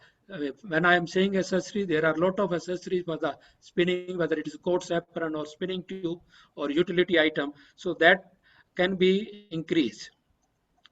Even as per my understanding, there was a line of credit from government of India earlier for export of machinery to Vietnam, but that was not utilized by any spinning mills or any textile mills from Vietnam. I think there is a need to discuss between the two embassies of India and Vietnam whether this line of credit can be utilized to import the machine from India. Another area of scope of that now India is also in a position to supply dyes and chemical. Although definitely there are some commercial and logistic issues are there, but there is a scope. If these can be fine-tuned, India can also be a source of exporting dyes and chemical to Vietnam. I have just touched a few area where we can have the collaboration, but there are certain there are certain products which are manufactured in Vietnam and which are in very well in demand all over the world and in India also. Whether it is a nitrile rubber and raw material and nitrile gloves, etc., melt blown fabric for respirator. So these are the things which can be imported at any time from Vietnam. I think these also, if some of the guests from the Vietnam can speak on these products, so it will be I will be highly obliged because a lot of people have the question about these products, how it can be imported, whether there is a scope or not. So to conclude, I say we all are passing through the tough time due to this ongoing COVID pandemic. Without going into much detail, how it is started and when it is started and how it will be over, definitely everybody is affected, whether it is in a GDP, whether it is a business, whatsoever may be. But we all should learn a lesson from every crisis and let us convert these challenges into opportunity as India have done in case of PP and mask, as my earlier speaker from our India, Mr. Nath, has spoken. Definitely, India has done a tremendous job in terms of PP and mask. Further, we have also learned a lesson that we should not, because total supply chain is broken, and we should not dependent on any one source, single source of supply. This is a lesson we have learned from this crisis, and definitely, so we should have definitely either two source or different source also. And most important is to be self-dependent or make reliable and trustworthy business partner like India. So I think there are a tremendous scope between India and the Vietnam to do more cooperation and to be a more collaboration, being a trustworthy partner. Thank you very much. Thank you so much, Mr. Juneja, for giving a very comprehensive view in terms of real potential of collaboration between these two countries. Actually, we are on time and we have finished the inaugural part of it, the inaugural part of the session. We have two more sessions to go. So one dedicated session is on PPE and healthcare. We have 5, 6 very important speakers who are actually working on the ground. And in fact, from PPE, we have 3 important associations who are here from India who will be sharing their thoughts and discuss. So the next session is on PPEs, medical devices and pharma. And the final session that we have is on textile. So in between, if we have any questions, we can take 1 or 2 questions because Excellency is here and 3 important speakers who have already spoken. So Excellency, would you like to have some questions here or we can go to the next session?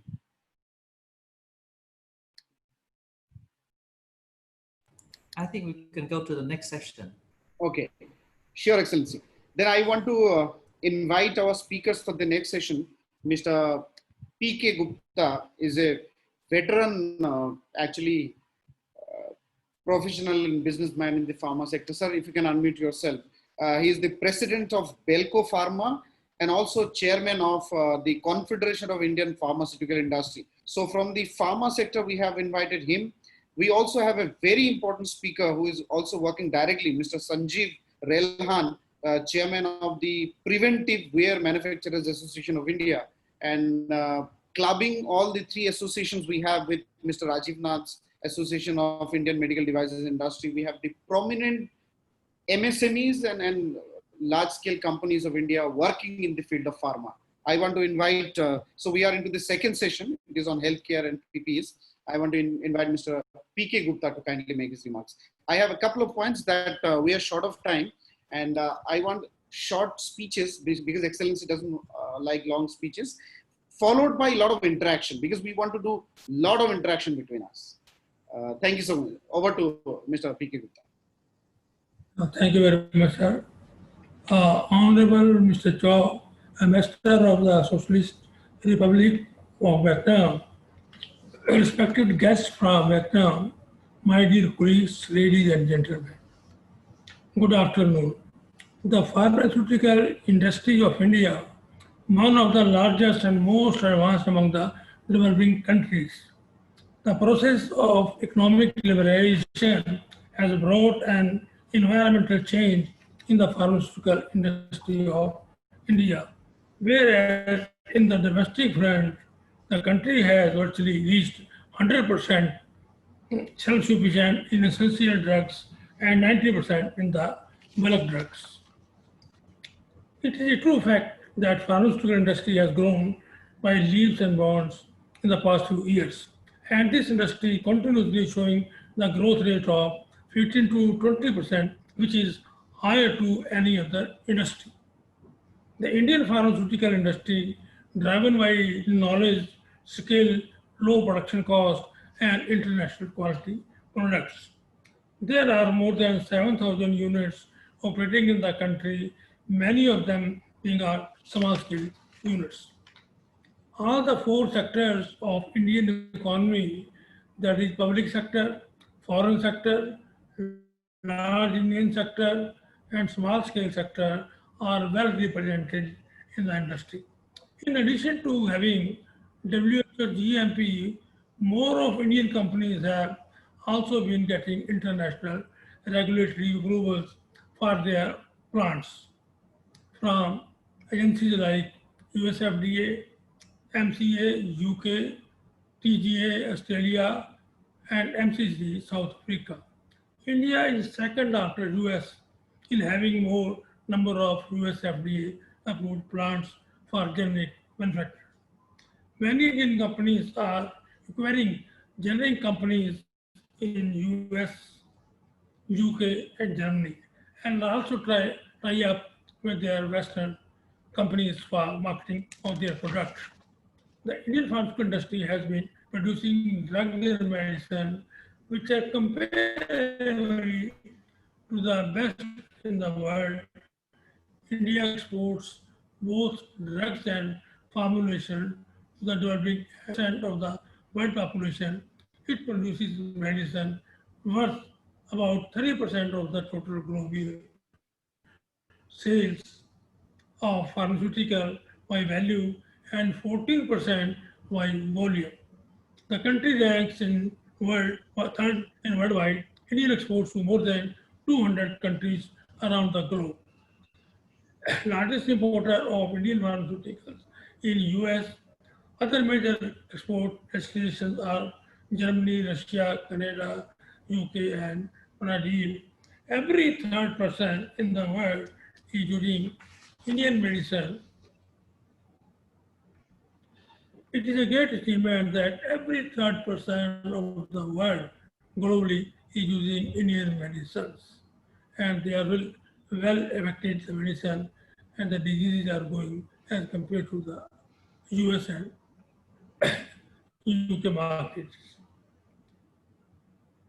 Now to produce these pharmaceutical industry, rural pharmaceutical industry, so number of things have been changing in India now. Now there is a communication system line communication, mobile communication, electronic communication, mass communication, centralized disposal of polluted water, healthy environment, best postal and courier service. By virtue of my interaction with various foreign buyers, I noticed that before their commitment to any business deal, they tend to view the infrastructure with a very uncanny eye. They believe that once the infrastructure facilities are in place, the host firm commitments of a time-bound supply are taken certain. Apart from these, our Honorable Prime Minister, Shri Narendra Modi ji has already declared Clean India, skill development in all sectors, ease of doing business, labor reforms, infrastructure as compared to international standards. GST is already forced only one tax, made in India. All these declarations are near to complete. Every state government is inviting Indian industry as well as foreign businessmen and is ready to give maximum support by way of subsidy and other benefits. Similarly, large businessmen, medium businessmen are also interested to have business relation with the Vietnam. Therefore, we have a great opportunity to work in India and vis-a-vis in Vietnam. So thank you very much, sir. And we are ready to work with the Vietnam.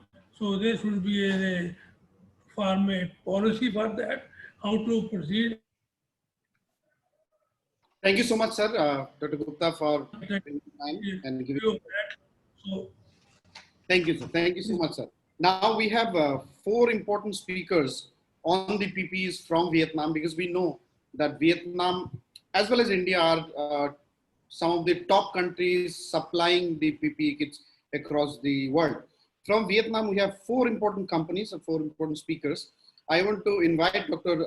Nguyen Nat to kindly, who is a PhD and chairman of Artemis, one of the prominent energy and pharma production company based in Vietnam. Mr. Nat, over to you.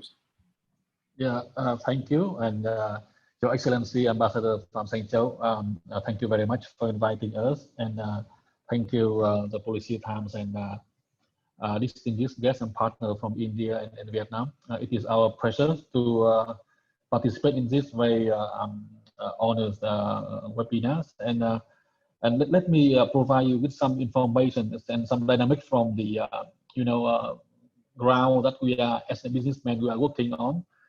Since the COVID-19 pandemic breakout, I think a lot of businessmen has already encountered difficulties in terms of finding a market, but it also, opens some opportunities for the, especially for the PP and FPP or API, active pharmaceutical ingredients suppliers in the market. And in the past, India and Vietnam has already collaborated very successfully in terms of making a good supply chains, in terms of providing active pharmaceutical ingredients, APIs of artemisinin powders from Vietnam to India and to the world for the campaigns of anti-malaria. However, it was unfortunate that it has been some broken linkages between Vietnam and India in the last 10 years, since I believe that there was not enough sufficient investment from Vietnam businessmen or investor in the last 10 years.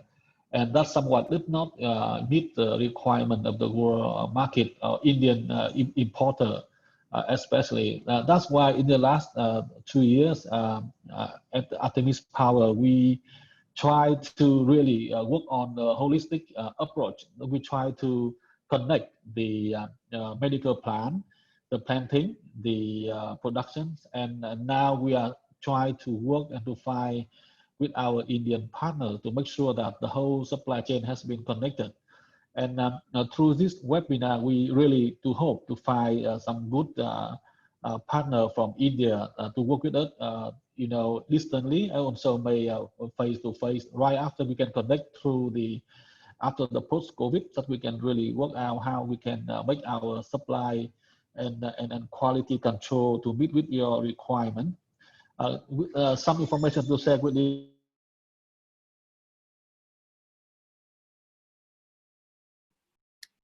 Yes, please. I think you have.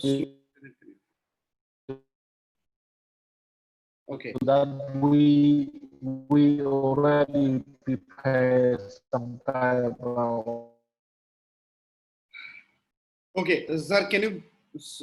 I think you are mute. Can you? With your requirement. We missed a couple of sentences that you made last, sir. If you can repeat. Yes. Actually, in Vietnam, we have in the last year we have to prepare about the first pilot program of 200 hectares of medical plantation of Artemisia annua, and it can be upgraded to 1,000 hectares with the support from one province in Vietnam, the whole province, and with the Academy of Science in Vietnam too. So we have prepared the large plantation with up to 1,000 hectares of Artemisia annua that we can be really hope that we can get about between 40 to 50 metric ton of artemisinin derivative or artemisinin powder to export to India. The only issue that we need to work out with our Indian partner to make sure that the export price is at your satisfactory level, and the other requirement of quality. So we really hope that through this webinar we can really find the guidance and the collaboration from Indian partner in the PP and FPP or API sector to work with us. But basically, we will try to contact and to work with the embassy under the support from Ambassador Chau and many other colleagues in the embassy, so that we can boost the export from Vietnam to India and to really strengthen the alliance in the active and sustainable business in the years to come. Thank you very much. Thank you so much, Mr. You have been absolutely perfect on time.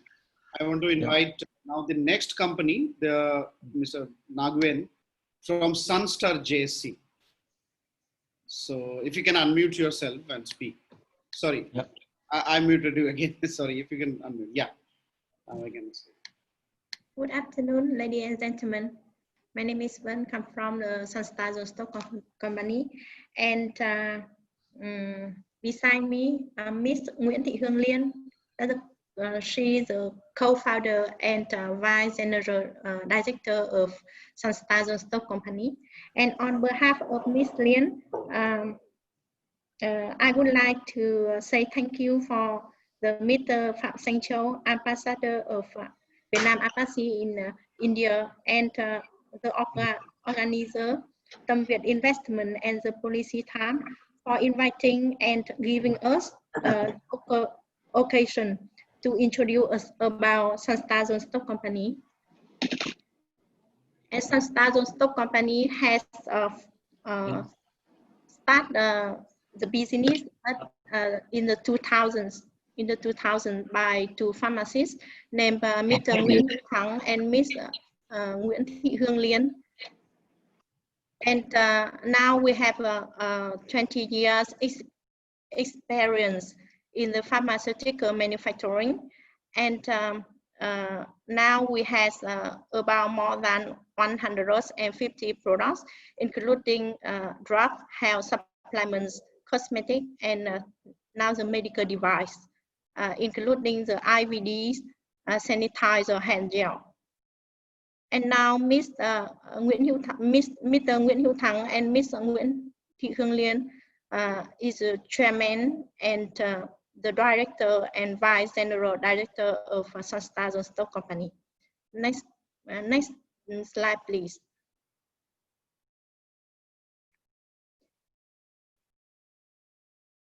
And now Sunstar Stock Company has more than 1,200 employees.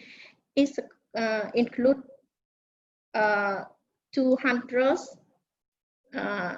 office, 200 employees at the head office, for factory, 400 factory workers, and we have more than 100 pharmacists and 800 sales throughout Vietnam. And we have one head office in Hanoi, that's the South Asian building in Hanoi, and 3 factories in Hà Nam province, about 50 kilometers from Hanoi. Next slide, please. And Sunstone Stock Company meet the certificate in Vietnam, not only in Vietnam, but also in the international one. For example, the GMP certificate from the Ministry of Health of Vietnam and Australia, FDA certificate for the factory in Dong Văn province, ISO certificate for the quality management system, food safety management system, environment management system, and for the quality management system for the IVD products. And Sunstone Stock Company is designated by the Ministry of Science and Technology as the technology company, and we have about 10 patents during our history.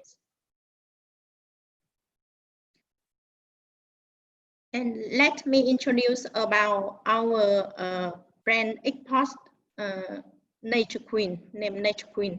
And Nature Queen, that's the brand name for the premium herbal hair and skin care. And we exported successfully in the US, Canada, and 9 nations in European. And you can see that currently we are undertaking the project, the big project for the organic cultivation project in Sơn La province in the northern of Vietnam. And with this project, we have we hope that we can provide to the customer and our producing the quality organic raw material from herbs in Vietnam. Thank you. In the COVID-19 pandemic, from the February, we collaborate with the scientists and Ministry of Health in Vietnam and Ministry of Science and Technology in Vietnam. We developed 2 IVDs to detect the RNA of virus SARS-CoV-2, named RT-PCR kit and RT-LAMP kit, with the sensitivity and accuracy is 100%, and the limit of detection is 1 to 3 copies per microliter. And currently, we are developing a new version of RT-LAMP kit, which permit detect quickly and high throughput of the SARS-CoV-2. And this new version have give the safety for the airport and sport much. And we hope we have a occasion to collaborate with the India enterprise in the pharmaceutical section. Thank you for your attention. Thank you so much, Ms. Nguyen. Wonderful to have hear you. The purpose actually of presenting the Vietnamese companies as well as the Indian counterparts is so that we understand each other, and post discussion we can do some collaborations between us. So that's why we will hear from 3 more companies from Vietnam and 1 association who are into PPEs from India, Dr.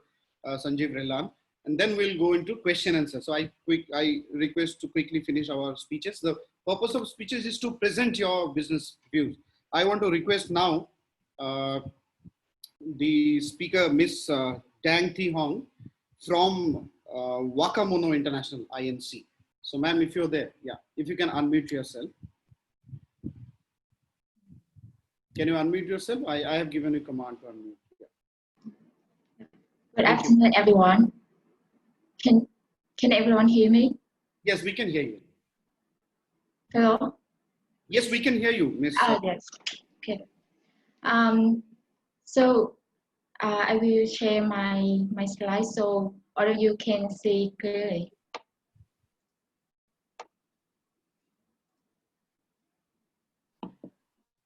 Yes, Ms. Dan. You want to share the screen, right?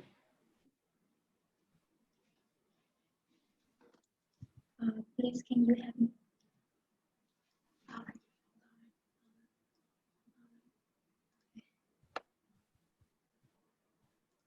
So can all of you see my slide? We can see. Yeah. So let me first introduce about myself. I am Miala and I'm from Guacamole Corporation, and I will represent my company to tell you about our product known as Guacamole Medicals and Surgical Masks. So in my presentation, I have divided into two main parts. The first, I will give you the brief introduction about my product. And the second, I will focus on the key feature and the benefits, like including antiviral and antibacterial properties, the biosafety of the product, and especially on our products were tested and performed by rigorous independent laboratory all around the world. So let's move on the first part. We Guacamole Laboratory have created a Guacamole medical and surgical mask, which has proven effective against many strains of virus, including human coronavirus and influenza virus, such as the H1N1 type and bacteria that causing disease. So we are proud to say that our product is an essential protective device in healthcare system, and it can provide the clinicians, patient, or general population for the high protection against the bacteria and virus. Because we have tested effective against the coronavirus up to 99%, and so we can say that our products can be the top word in the medical or surgical mask. And as you can see, the table show many tests about our product, and we have tested effective 99% against the SARS-CoV-2 and other viruses like influenza A virus, poliovirus, and we have met and assessed the USA standard known as ASTM compliant. ASTM for the highest level, level 3, and the Europe standard known as EN 14683 for the highest level type 2R. And especially we also have tested against has the high antibacterial efficiency up to 99% according to AATCC 100 tests. And its product also get the biosafety certification. And so now I will talk more about the feature and benefits of our products. So through the COVID-19 pandemic, according to World Health Organization, the face mask is not enough to protect health people from contracting infection. So the issue that we can tell you that there are two problems.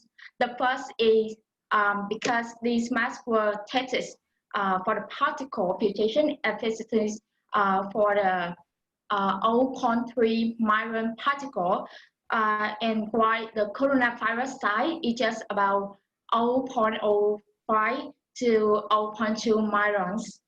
And the second problem is that the medical face mask nowadays is just can trap the pathogen on the surface. So the virus is still alive, and according to the research, the coronavirus can survive up to 7 days on the surface. So as you can see, that they are the size of the virus. And so we understand about this problem. Our products can trap the bacteria and the virus, and we also kill the virus and bacteria within exposure one minute. And so these we can get you clearly that these are some virus and bacteria, and they are evaluated from the least to the high resistance. So it include, can you see that it includes SARS-CoV high, SARS-CoV-2, Candida albicans, or poliovirus type 2. And so as you know, I had talked before, our products have tested against to the SARS-CoV-2 up to 99%, and especially in also other variants of human coronavirus, encephalovirus, and its effectiveness up to 99%. And so the important thing about our product that we have get the biosafety certification by the laboratory in the USA. So I can tell you that our product just contain organic and natural components. Because according to the Europe Commission and researcher, some nanometer particle can have some toxics and can cause the irritating to the customer, the wearers. And so this table show how we get the FDA and the CE certification. So you can see that there are 3 levels, level 1, 2, 3 of the standard ASTM, and the Type 1, Type 2, and Type 2 for the standard EN 14683.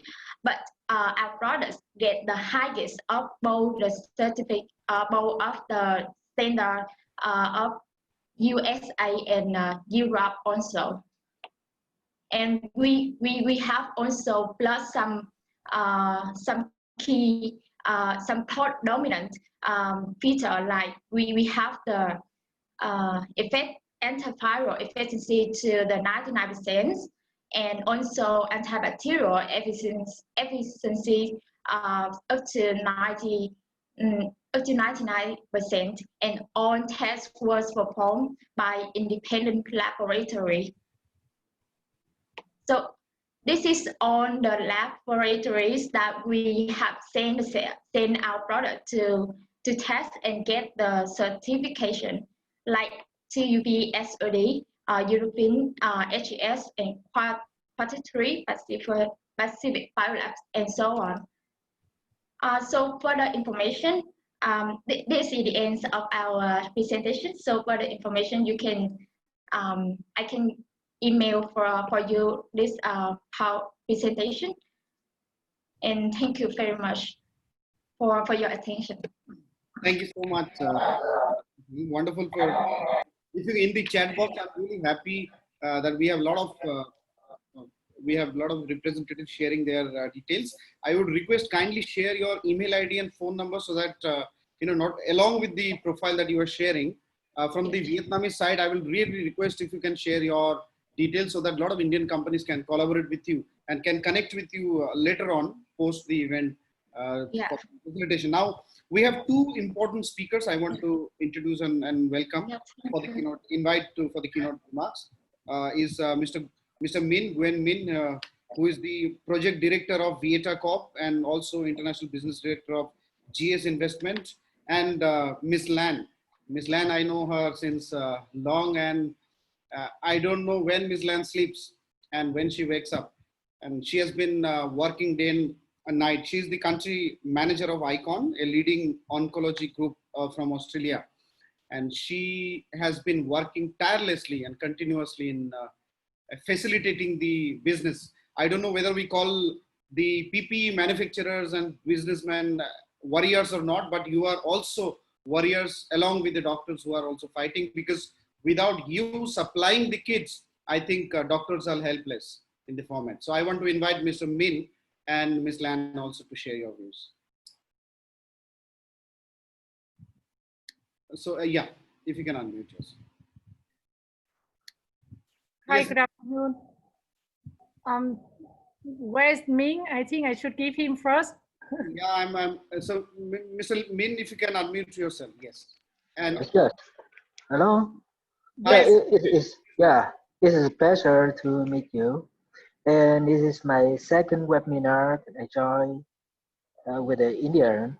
The first one that already joined a very, very big one with the most important PCR manufacturer in India in the last month. And for sure, we would like to introduce that we are Viet.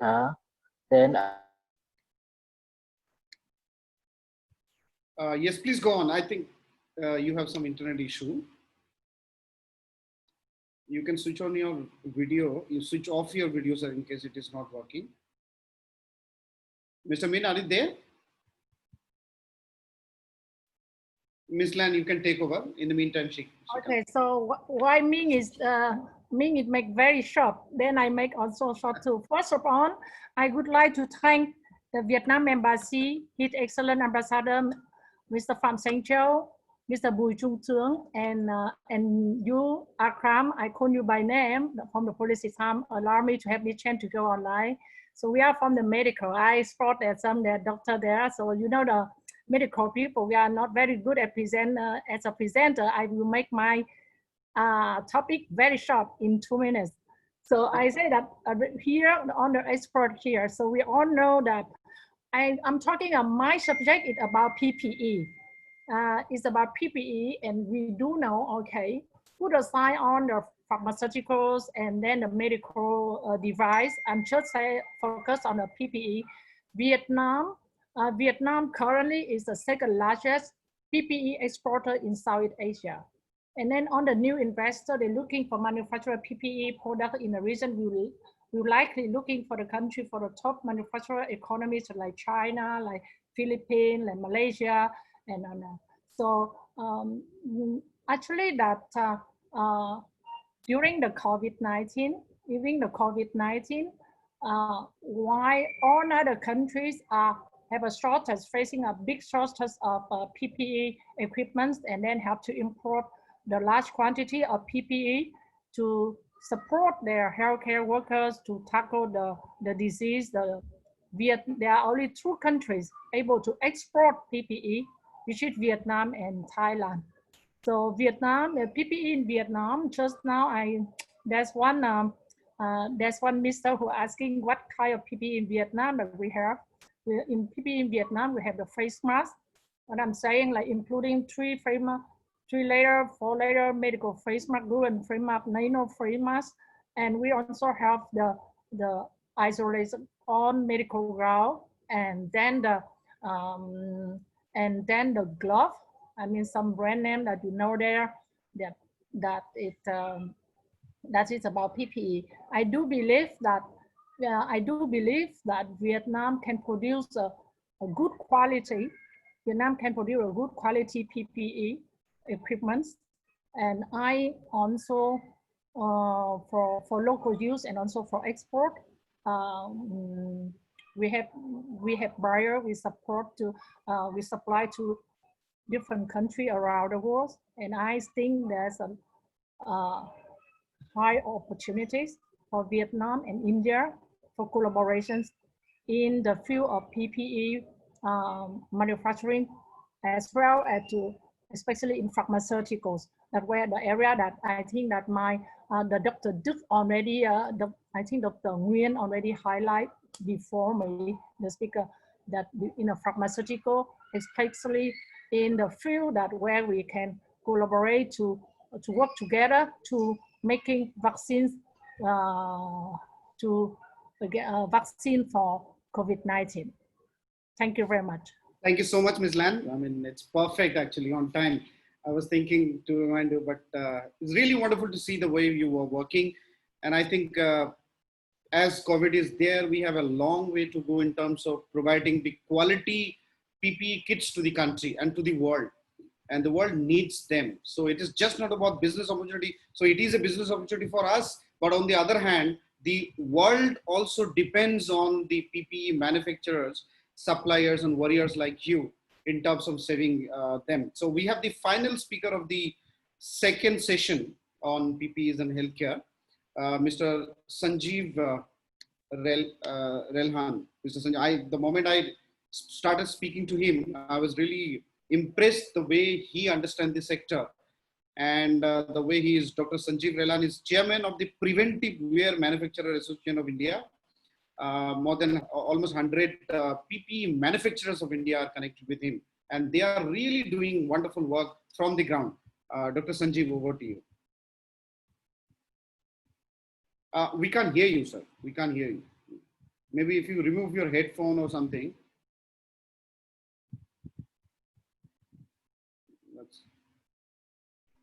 We can't hear you. Sorry. So can you, because you can mute yourself and unmute once.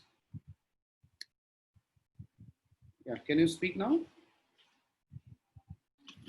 Sorry, we can't hear you, sir. So if you can disconnect and reconnect again, in the meantime, we'll just have the interaction. You please disconnect and reconnect again. Maybe your audio is not connected. Yeah, can you speak now, sir? Yeah, can you hear me now? Fortunately, sir, we can hear you. Please go on, sir. Perfectly, all right. First of all, I would like to thank you, Mr. Chau, His Excellency, for coming up with such a good initiative to have to boost up the business between India and Vietnam companies, and then welcome all the dignitaries and guests who have spared so much time to hear to all this. And thank you, Akram, for giving a chance to present the industry's scenario of India. See, I won't take much time because Rajiv sir from MindMed has already given all the data for the industry perspective of India. My only request to the Vietnamese partners is that we as in India are moving ahead towards regulating this PPE sector as a medical device. The same has been already announced by the Drug Control Department. Classification has been done, and we have been given a window of say 12 months, which will be completing in October 2021. After that, it will be very difficult for overseas manufacturers to participate in Indian business because getting an import license will be very difficult, because as everybody must be knowing that whenever you have to export to a country where the items are regulated as medical device, lots of formalities have to be done. And so this is a good time where we can think of collaborations with Indian counterparts. Our industry members from PWMAI have already upgraded themselves in this COVID time. Actually, sir, Akram, no doubt about that. All the PPE manufacturers are real COVID warriors, no doubt about that. Under strict lockdown circumstances where our workers were getting beaten up by the police, there were no transportation available, no couriers, no flights, nothing. Every one of us worked 24/7 to cope up with the demand of users without any testing facilities. But luckily, now the testing infrastructure in India is at par with the globe. We have a proper Indian standard for every PPE. And whenever you talk about PPE, it is not about only cover and face mask. Gowns and drape used in infection prevention for surgeries are also a major part of PPEs. And I believe this COVID is going to end within next 6 months. And after that, we'll have a huge surge of surgeries also, because lots of selective surgeries are pending. Surgeons are operating on only emergency surgeries. So there will be a huge surge of demand in drapes and gowns also globally. So this is the right time where we shall start collaborating, because Vietnam is far ahead in automation technology in textile sectors as compared to India. So we would love to have partnerships and you can say global supply chain management with the Vietnamese counterpart. I hope we would like to send a detailed presentation to His Excellency on this so that we can move forward. Thank you, Akram. That will be all. Thank you. Thank you so much, Dr. Sanjeev. You have been really brief. Now we have had presentations from many PPE manufacturers. I would request our DCM, if you can kindly unmute yourself, sir, and also the Excellency to unmute yourself. In fact, I will now unmute everyone so that we can have question and answer. Now you can unmute yourself. So I've just unmuted, given rights to unmute yourself. So we'll have a small question answer session. I would request DCM also to be here. And Excellency, with your permission, can we take a couple of questions, especially on the PPE discussion we will do now. I request anyone who would like to share any observation or would like to share any question. The first point and first objective is that all the PPE manufacturer companies, all the pharma companies or medical devices companies, the purpose is that you network between each other and explore collaborative opportunities between yourself. So that's the ultimate purpose of this discussion. So anyone who would like to share. So Rajiv Nath sir also Akram, would you permit me to raise the issue about pharmaceuticals in particular? Sure, sir. Yeah, thank you very much for this opportunity. I saw this webinar notice from Rajiv, my dearest friend, who was a speaker only a little while ago. So I missed the first part, 15 minutes of His Excellency as well as others. Doesn't matter. My name is Dr. Dinesh Dua. I am the chairman of Pharmaceutical Export Promotion Council, reporting in to Honorable Minister of Commerce and Industry, Mr. Piyush Goyal. We've had a wonderful relationship in pharmaceuticals, particularly APIs, where the focus of the Indian government is intense and huge, and formulations. I mean, rough and ready figures I can share with His Excellency is that we export formulations to the extent of $300 billion as of last year. And even currently, during COVID times, very challenging times, Indian pharma industry, which is growing at about 10%, even today, right, has also registered a growth in the first 5 months of 10%. So that's great going. In APIs as well, we've been seeing a perceptible growth. My humble submission, His Excellency Chau, to you is that over the last 2 years, we've seen an attempt on the part of the Vietnamese government, under the pressure of the local formulation industry, to create indirect entry barriers. Just to give you an example, if we have bioequivalent study done for a formulation, capsule, tablet, suspension, oral products, because bioequivalence has to be done only for orals, not for injectable. Even studies which are approved by Europe, by US FDA, by PMDA Japanese, are being outrightly rejected, and we are running from pillar to the post to get the reapprovals done. Now that's a distinct entry barrier. Just to fill you up very briefly, we can collaborate with the local industry because India is way ahead of the rest of the world in generic industry. We are pharmacy world. We supply to 206 out of 215 countries of the world, right? We control 40% of the generic in US. So my question is, sir, if you could have a collaboration, have a webinar between Indian pharmaceutical industry, right, and the Vietnamese pharmaceutical industry on the formulation side. I think this industry, this formulation space can take a quantum growth of going up to $1 billion. So you would be exporting, we are anyway exporting. It's going to be a win-win scenario. So I'll invite His Excellency's views on this subject. If need be, I'll reach out to you personally along with my delegates. Thank you, sir. Thank you. So any further questions? Then maybe we'll take a couple of questions. So Excellency, if you want to respond, you can.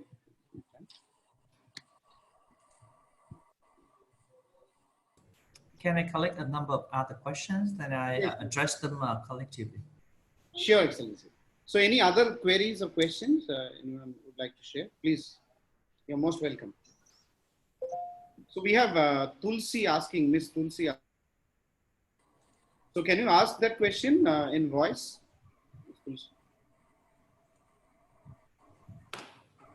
I would request the focus.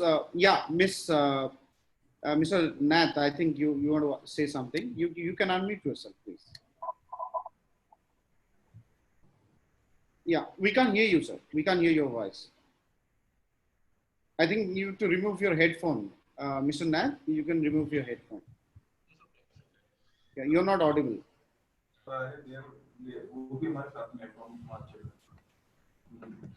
We can't hear you, Mr. Gwen. We can't hear you. So anyone else? In the meantime, if you can reconnect your headphone or something, or you remove your headphone if possible. Can you hear me now? Yeah, it's slightly. Okay. No, we can't hear you. So any other questions? Yes. Can you hear me now? Yes, we can hear. Please go on. Okay, Ambassador Chau and organizers, we really appreciate it if we can have Embassy of Vietnam in Delhi as the as a host and bridging to connect our exporter from Vietnam and with Indian procurer and firms. We have prepared, as presented before, the plantation and manufacturing, but actually we really need the guidance and the list of the firm in India who can really work with us in the long run.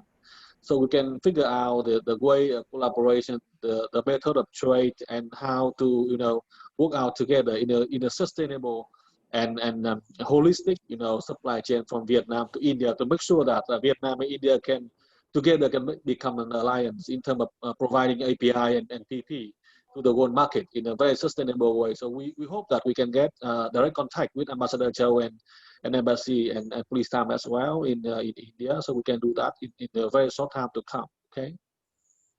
Yeah. Thank you. Yeah. Thank you. Any other questions? Anyone would like to ask? That's the only question that we would like to have some kind of contact and focal point from the embassy. Yeah. To work out the. Right. We noted, Mr. Shivalingam. Do you want to ask anything? Please, you can ask. You can unmute. Yeah, I am a PPE manufacturer in India. Yes, please speak louder. Yeah, can you hear me, sir? Yes, please go on. Yeah, we are a PPE kit manufacturer in India. We would like to know how we can collaborate with Vietnamese counterpartner to export all over the world, please. Okay, we will give the contact to the embassy as well, and we will try to have an email and other distant collaboration. And as soon as the travel before possible, we will try to visit India as soon as possible, and we can receive your delegation to Vietnam as soon as you can. Thank you so much. Thank you, sir. Yeah. Thank you. Yeah. Sure. Any other questions? Yeah. Good afternoon, sir. Good afternoon. Am I audible? Yes, sir. Please, Mr. Jain. Thank you. Good afternoon, Your Excellency. I don't have a question, but I have information to share. Government of Rajasthan has declared establishing of medical device park, a very big park, to be started in around 270 acres of land, 50 hectares. And this medical device park will have a common facility center for all the medical device industries, which is going to be established.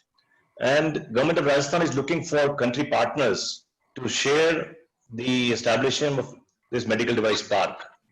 And I believe that both the countries being growing fast, rapid growing economy, India and Vietnam, if such type of joint partnership can be considered, it will be win-win situation for both the countries.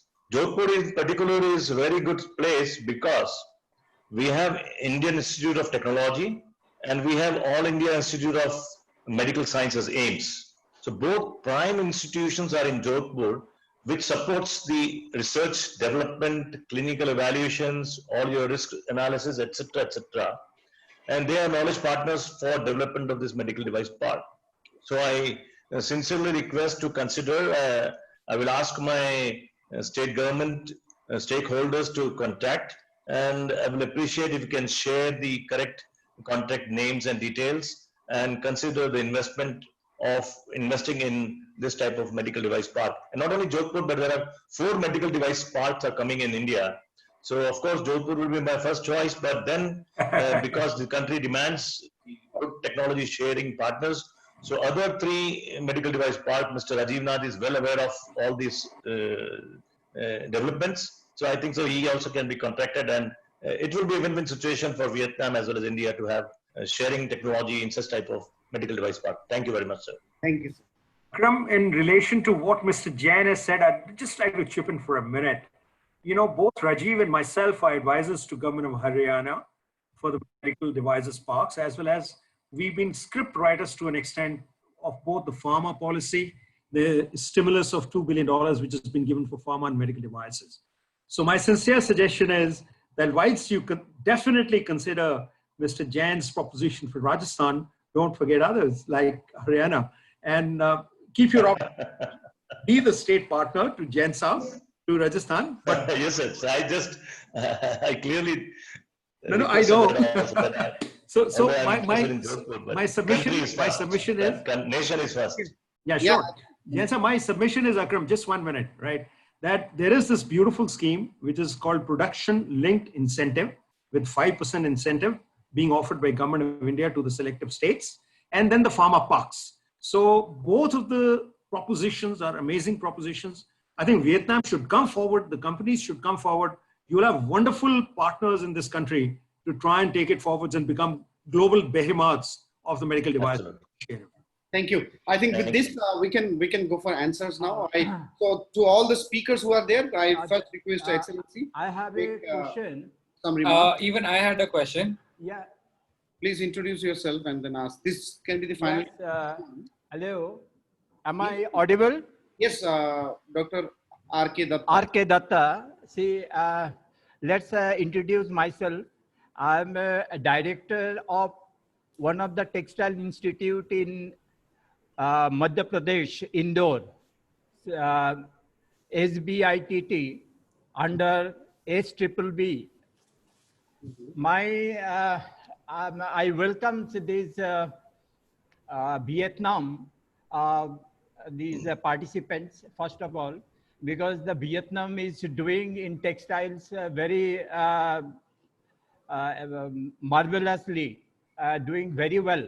Thank you, sir. So my request is that as I am in, with a education institute, and India has a very well set up, as Mr. Jain has mentioned, that IIT Delhi, the Indian Institute of Technology, or NIT, or institute like SBITT.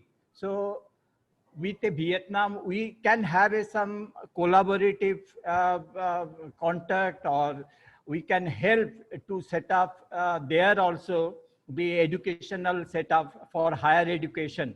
So my request will be, we should work together jointly to explore this potentiality. Thank you so much, Dr. Datta. Not at the point. I first want to request Excellency to share his remarks, and then we'll go to other speakers. Yeah. Thank you very much. Thank you very much. Thank you. Excellency, over to you. Well, thank you very much, Akram, and I would like to thank all the participants, Indians and Vietnamese alike, for actively participating in this webinar. Having listened to your presentation and remarks, I have come up with a number of suggestions. Of course, I have also listened to the requests made by Mr. Dua and a number of other Indian participants. My first observation of this webinar is that this is indeed a very informative and fruitful discussion. That webinar has allowed our two sides to get a proper and better understanding of our respective strength and capability in the two most important sectors that the government of the two countries have focus on, namely healthcare and textile.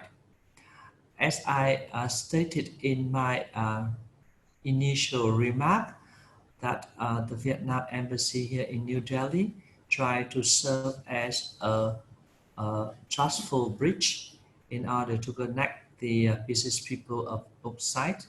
So I believe that this webinar is important and useful and fruitful.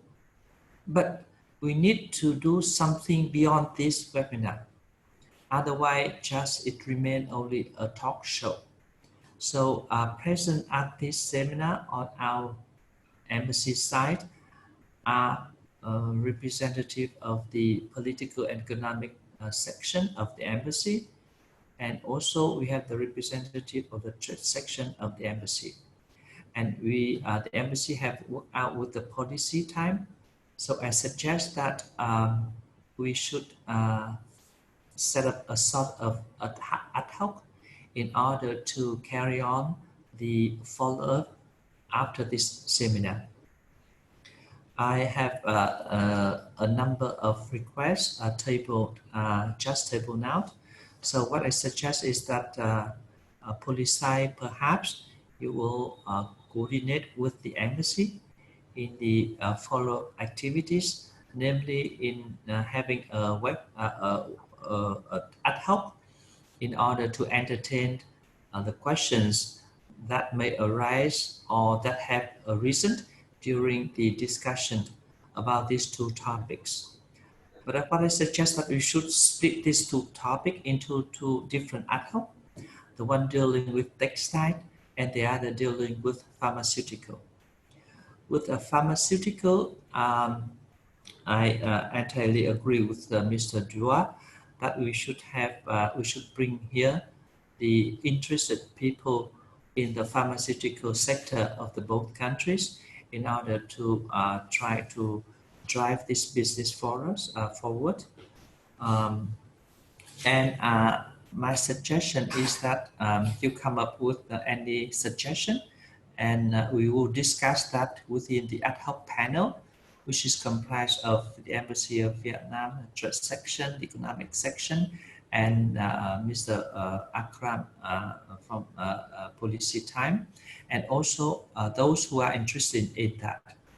I have come up with the suggestion during the previous webinar when we are talking to the Ho Chi Minh City Trade and Investment Promotion that Ho Chi Minh City should be the center for the establishment of Pharma Center of the whole country. So, and once that Pharma set up, I think Pharma Center for Indian business people, so they can come there, they can discuss. I personally have been involved in the revision of a circular issued by the Ministry of Public Health Care. You remember that at the first, in the previous circular, India came second after European countries, and Vietnam make a distinction of pharmaceutical companies on the basis of the country of origin. That's why previously we placed European American first in the first category, and India came to the second category. And with the kind intervention of the Indian government, the support of the Indian government, and the strong persuasion of the embassy, the Ministry of Public Health has come up with a new regulation in which they recognize in the same category all company, regardless of the origin of the country, provided that you follow all the European standard. And by enacting that circular, the Ministry of Public Health has recognized the importance of Indian company, and they look at them with a new respect and a new acknowledgement. So this is the first step. But of course, during the implementation of that circular, you may see some as you term, technical barriers. I believe that it comes more on the mentality, on the psychological barrier, because when it comes to pharmaceutical, although everybody knows that 40% of the generic product were made in India, and India play a very important role in that chain. But Vietnamese mentality and psychology. They are used to, medical product coming from America, Canada, France, UK, things like that.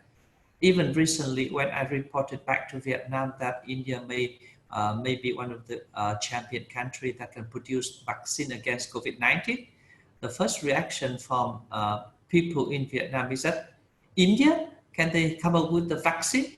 So it's a question of psychological impact, So we need to work closely together in order to overcome that psychological barrier. And if we cannot win the psychological battle, it's very difficult for us to be able to partner in this field. So my suggestion that we need to work closely together today just is the stepping stone, and we need to interact more. We need to involve Vietnamese enterprises in order to support us, and we need to gradually change the mindset of policymaker at the Ministry of Public Health. So this is so we can do formulation. It's not an issue. I think formulation is just technical method.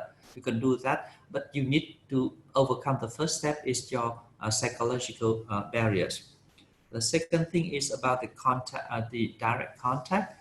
I think that what I suggest, Akram, is that you should be served as institutional memory of each seminar, because you are our partner, because you have been associated with us for so long time and you have contract with us. So to some extent you represent Vietnam Embassy, not only on trade but also on a number of other activities. So I hope that you can work with that. You develop what we call we can call is a memory, institutional memory.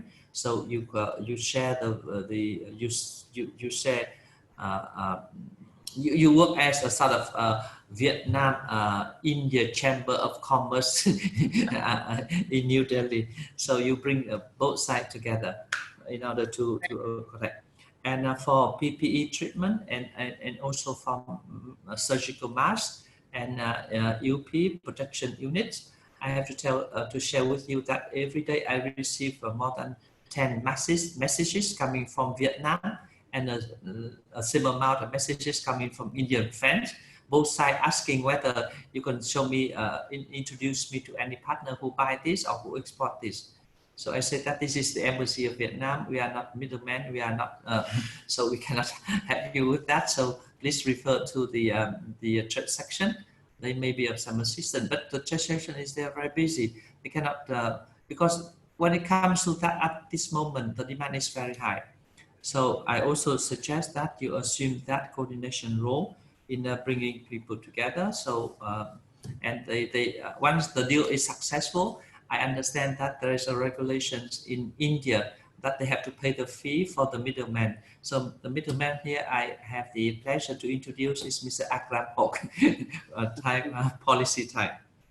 Now on the second sector is textile. I have mentioned right at the beginning that it is the high time for us to work closely together. We have a traditional cooperation. So now we need to reinforce that. We import a lot of yarn and cloth from China. We have exported 40 billion US dollar ready-made garments and textile and garment. So we need a lot of yarns. And we need to turn to India. I think this is, I understand that some company started importing yarn from India already. And also dye, which is very important, because the weakest point in the chain of producing garment for Vietnam is the inability to dye properly. So this is very important. And I think that we have the market. You know that we have EVFTA, the free trade agreement with the European Union. We have free trade agreement with the Pacific. We have altogether 14 free trade agreements, and that allowed us to export a great amount of textile to USA, to European Union, and to the Pacific. So I also suggest that we work on that, basically on the importations of raw material coming from India into Vietnam. This is very important, as I stated in my initial remarks. So with that, I believe that this is a very successful webinar, but it's still only the first one. And I hope that it's not stand as the one-off event. I hope that policy time can help us in bringing the both sides together in two different sectors. For the textile, it's more on trade and cooperations in terms of buying supply chains. But for pharmaceutical, it's very important because it comes to production, manufacturing, and formulation, as Mr. Joe pointed out. So with that, I thank you very much indeed. Thank you so much, Excellency. We have noted your suggestions, and we will act upon those points after this webinar. This is the first of the Vietnam India Business Forum series that we will do, and subsequently we will implement those. I request Ms. Lan, if you're there, and other speakers who are here. Rajiv sir also, sir, if you're there, because you are in a meeting in the ministry, but you have joined us. So to share or to actually revert to a lot of queries that came. Ms. Lan. Thank you very much. Yeah, Rajiv sir, you want to say something? Yeah, please. Yes, thank you very much, Akramji, and my kindest regards to His Excellency Mr. Chau. Very kind and patient of you to sit through the whole seminar and listen to all of us, whether from Vietnam or from India, and patiently understand our issues. We look forward to working closely with our friends in Vietnam, and we thank Akram for volunteering to be the initial point of contact so that he can route us to the right people in the embassy and also in the Department of Commerce in Vietnam. And then we'll take it on from there and provide the bridges between the people of Vietnam and the people of India with respect to medical devices. Thank you, sir. Ms. Lan. Yes. So there were a lot of questions that came regarding how do we expand the relations further in the PPEs, how to explore collaborations. So if you want to revert on any of this. As I said, as I mentioned earlier, I believe that Vietnam also like India, we produce PPE equipment at some point. But during the COVID-19, right now, unfortunately, there are only Vietnam and Thailand are the two countries able to export PPE equipment. So we are there to help. From the medical perspective, I said that we need it. It's not only about the trading, a bit of selling, I mean that you see that we are also sharing a lot of things in common, and I share with you in certain, many conversations that because a lot of the investors when they come and when they go and look for manufacturing and to producing the product, very likely they look for they concern about the cost, the cost effective, and Vietnamese people, they are very hardworking, they're hardworking, and then consider very similar to India. The cost of living as well. We can able to produce not for on the PPE equipment on the three surgical mask, non-surgical mask, 3-layer, 4-layer, from KN95 mask, up on the way up to like FFP2, the higher weight mask, as well for the medical ground. You can go from the isolation ground to the very high end for medical use, like AMI 1, AMI 2, AMI 3. So I think that the thing, and you do know that we are working with very closely. Also, thanks to the Vietnam embassy, that we're working with partner from India to promoting and distributing our PCR, the international standard, the PCR real-time test kit to all around the world, to different countries and local use. So that PCR test kit that actually Mr. Ming, he did not have chance earlier on to share a bit about that test. Very good, accuracy good, sensitivity good. We are very proud that it's a local made product. Just now, His Excellency Mr. Pham Sanh Chau say something to me. It's very, very spot on, because of, like India, we have good product. When I first introduced that PCR test kit to the US, nobody believed it, and our partner have a hard time to promoting it. But I mean that medical based evidence that the test work very well, and it widely used in local to test on Vietnamese people, and we even have enough capacity to export it. The same for the glove, a V glove is well known not only in Vietnam, but also in other markets as well. So that it might feel so, but the future for the collaborations, beside becoming, Vietnam can become a hub for the pharma productions for the Indian companies, or the collaboration for vaccine against the COVID-19 and other vaccine production. Thank you.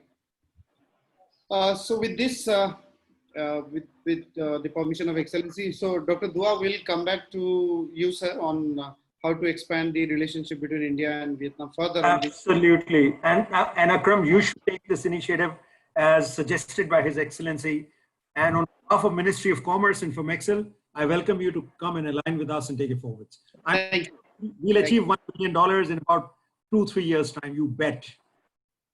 Definitely, Excellency. We look forward. So I requested Excellency that we have, in fact, it's very unfortunate.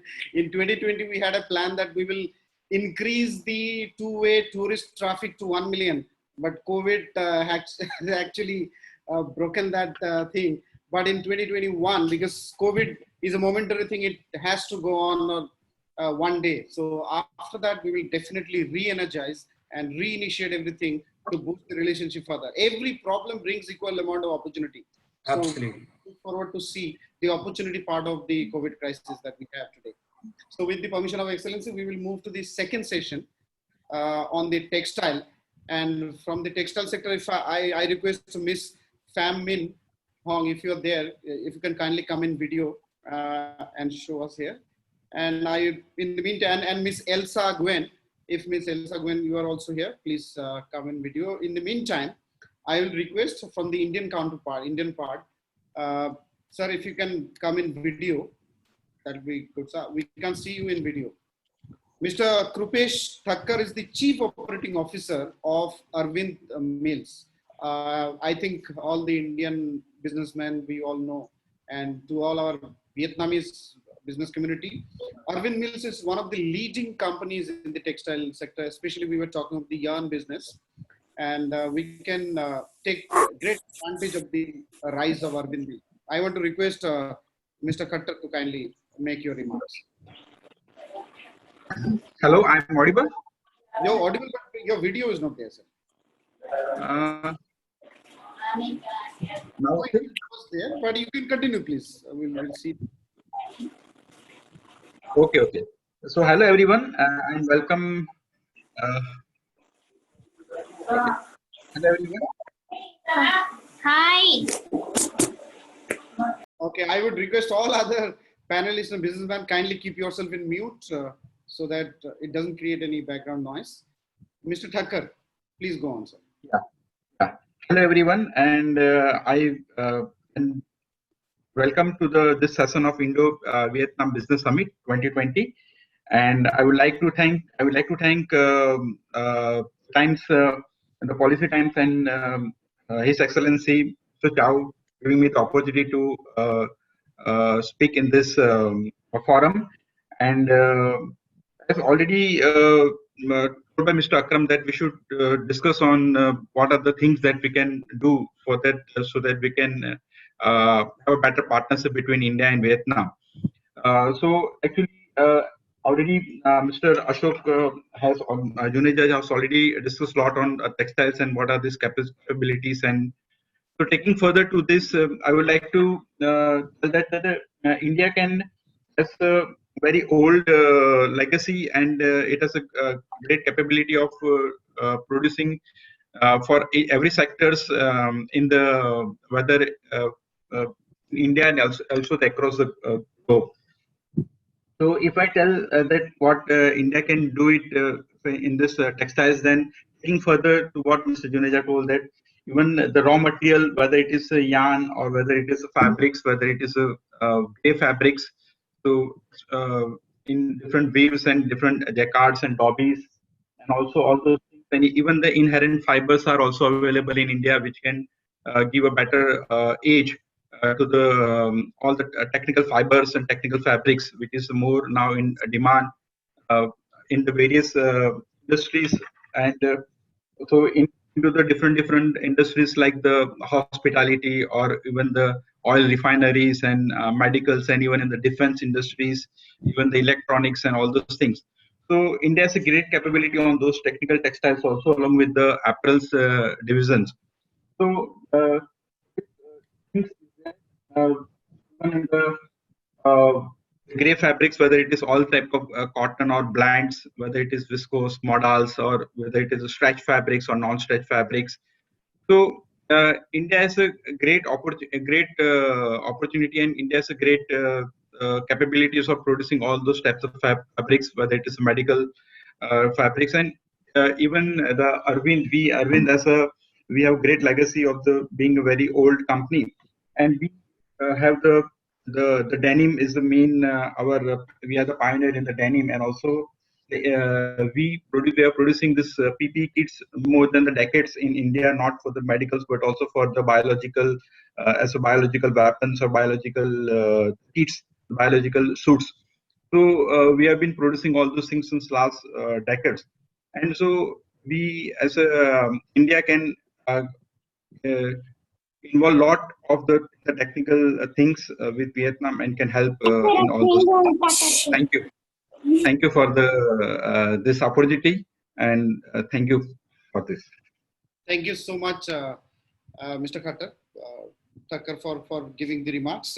But post this, we will discuss further actually as to how exactly we can collaborate, because textile is one I am very positive that we can explore between this, because Vietnam is extremely good in apparel and we are good in the textiles. So, and we are also, India is also good in the textile machineries, which Mr. Ashok Juneja can share more views on that. So we will explore. I want to request and invite our speaker from Song Hong Garments Joint Stock Company, Miss Elsa Gwen. Miss Elsa Gwen, are you here? So if you can speak, please. Miss Elsa Gwen, if you can unmute yourself. So I will request them in the meantime. So we are waiting for Miss Elsa Gwen from the Song Hong Garment Joint Stock Company. If you can hear us, kindly unmute yourself. And Miss Pham Minh Hong is Southeast Asia Regional Manager of CTC Group and former Managing Director of Vietnam National Textile and Garments Group. So I would wait for them. But in the meantime, I want to invite Mr. Ashok Juneja, the Chairman of Textiles Association of India, National President of Textile. Okay, so Ms. Song, are you there? So if you want to share your views, kindly come and with the video. In the meantime, I request Mr. Juneja to share your views on this. Some specific points in the textile sector that we can explore.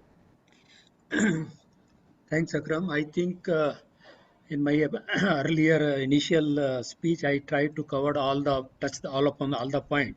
And what Mr. Krupesh Thakkar has also mentioned, India has rich potential in the fibers, yarn, and particularly in textile, as you said. So there is a lot of opportunity. And secondly, what I said, that definitely it is a textile machinery, because if you look into, I think for the spinning machinery, there is no other alternate also, because now all the world machinery manufacturers have shifted their manufacturing base in India. Whether it is a Reater, LMW itself is there, whether it is a Reater, whether it is a Toyota, whether it is a Sorar. So all have already shifted their manufacturing base in India for the spinning. but not it is limited to only spinning. I think printing and other processing machinery also, India is doing a good job.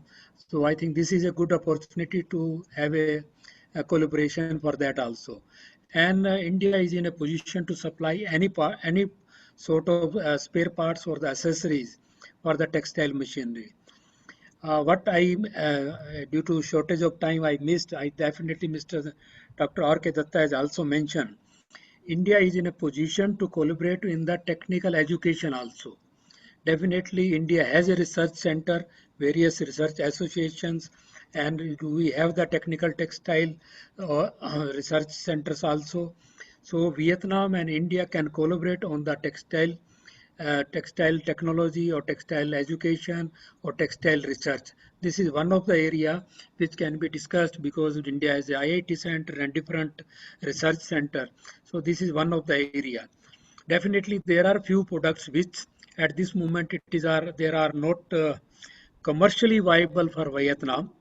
Maybe just like I mentioned this dyes chemical etc. It was not viable, but definitely because it is whether it is a logistic cost because some other countries like China and all they are nearer to Vietnam and all this thing, and then some other benefits are there, but that has to be looked in. One portion earlier I also touched. The government of India earlier announced one line of credit for the export of machinery, and it was not used by anyone. I think it is lying as it is, and I think we have to check. I think still it is lying. So which where the machinery can be imported by the Vietnam textile mills for the against the line of credit. But only thing there was some technical glitch in that, means commercial glitch is in that some sovereign guarantee by that government of Vietnam or something. I think this discussion is required between the Indian and the Vietnam embassy. So how whether this facilities can be used further to get import of the textile machinery. So if anything specifically is there, I can answer that also. I think I have tried to touch. Definitely India is rich in textiles, but Vietnam is in apparel. But still in apparel, some of the items are there, whether it is a jacket and all these things. Definitely India is in a position to export also. But textile, definitely India is in a position, whether it is a yarn, whether it is a fabrics, whether it is a home furnishing. So home furnishing also, it is growing in India. So these are the area where we can have a collaboration to increase our partnership. And there was one, I think if I am able to pronounce properly, from Vita's Madam N. I think she mentioned she want to have a delegation to India. At any time she or his her association is coming, they are most welcome. If any support is required from our association, textile association, we are there to support for that also. Thank you very much. Thank you, sir. We'll be in touch with you to explore further whether it is between delegations, bilateral delegations or any other business exchanges. I want to request, so again, yes. I want to request Miss Pham Minh Hong from CTC Group, if you can hear us, and Miss Elsa Nguyen, Song Hong Garment Joint Stock Company. If you can hear us, because I'm searching you, someone couldn't connect. If you want to have, if you want to share any views, any points, or want to present your company, or talk about what you want to explore, please come now. Else we will go into the question answer sessions, the final round, and then we'll close the session. Hi, Akam. Hi. I couldn't join, under my name, so I use Ankita as admin register for the webinar. I'm Hương from Vietnam. Yes, please. Can you hear me very well? We can hear you. Please go on. All right. So it's my pleasure to participate in this webinar with the Indian Association.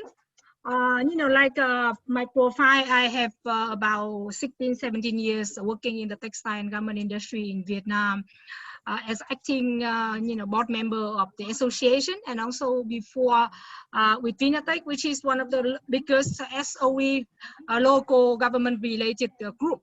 Of course, now it's more like a public company with all kind of different financial structure. after the privatization procedure happening in Vietnam in the last 10 years or so. So as you can see that, for example, for the last 7 months or so, Vietnam reached almost 16 billion US as export turnover for garment and textile, and more than 70% of that, turnover we have to rely on import material, and it's a bit, still heavily rely on sourcing from China, in which I think China accounts for about 49%. And with my recent experience working in the footwear and leather industry, I can say that the picture is also the same. Vietnam rely a lot on leather material, shoe material, chemical accessories, so on and so forth from China. Although India is also very strong in leather and chemical for sure. So to be more specific, in terms of import cotton, raw material, we reach Vietnam import about 1.63 billion for the first half of this year, and India previously account for about 9%, but recently only about 5%. So the rest is coming mainly from US and also some other country. Some of the other main material input for garments, such as fiber, fabric, and trim. I have the figure that for fiber and for trim, India account for about like 1.5% for the whole, total import of Vietnam, and for fabric, it's just like about 1%. So, as we compare the demand from Vietnam for material, mainly for export garment, but also for some local consumption, and the strength of India for this textile and industry, the gap is quite big between the demand and the supply that coming from India to Vietnam so far. And India is very have a well-established company. We know many of them long time, 100 years, more than 100 years in the business. But so far, we only see the obstacle is, I think it's now the whole thing is mainly about speed. Speed here is speed of the supply and also speed to the market. So from the experience that we have seen, most of the company to support the garment and textile industry in Vietnam either have to set up some sort of manufacturing facility here or the warehouse, so that they can cater to the garment factory here right away, and especially the necessary of supporting services, not only just sales service, but also other services and supporting for the garment factory, because again, the manufacturing business in Vietnam, the garment industry is still account for a big part within the whole textile and garment industry. And now that many garment factory would like to be more closely work and supply to the big brand and big vendors, so they need to be able to develop the sample by themselves. But Vietnam doesn't have the sorts of material and trim available and quickly support as some other countries. So if India company want to participate at a much higher rate as input for garment textile, there's a need of involving services with the garment company, with the textile company here, very early from the beginning when they develop, there's the sample design for the coming season. And of course, again, as I think somebody just mentioned previously, that the need for garment and textile industry in Vietnam, which we still looking for, to less rely on China, is chemical, textile, and garment machinery, and spare part, and especially the technical know-how in the dyeing house, because now that is not only the big investment in terms of financial technology, but also environment concern. So company and country like India with more advanced technology and with all kinds of scale of operation, which will provide for sure positive input and support to the local community. Yeah, so that is some of my input from more like a business operation. The way I see that the opportunity and some of the major issues that the two sides should need to sort out and work closely together for the future development. Thank you so much. Yeah. Thank you so much, Ms. Wang. Wonderful to hear you. Now, since we are short of time, we'll directly go into the question answer format. So I would request, this is the session on textile and garments. So any question related to textile and garments, I want to welcome everyone to kindly ask questions, or if any observation that you want to share. I also request DCM, if you would like to share anything in between, you're most welcome. So any questions? Mr. Juneja is here, and Mr. Thakkar is also here, and Ms. Huang is here. So any question, any observation? On the textile, we already discussed. Mr. Datta has also shared a couple of points, but anyone would like to ask any questions? So in the chat box, I can see a lot of things. Okay, one small announcement. We are also doing a small survey as to how this webinar or discussion has been effective in terms of giving outcome or expected results that you are expecting from this webinar. So kindly, my team is sharing, I'm also sharing it again. Kindly fill this form. You don't have to share your personal details, but do share that how do you see this program went on, and what kind of feedback you would like to see, what kind of changes that you would like to see, how more can we explore business networking through this activity. Yeah, any question from anyone? And do kindly fill the registration form, the feedback form. On the textile sector, anyone would like to ask or share anything?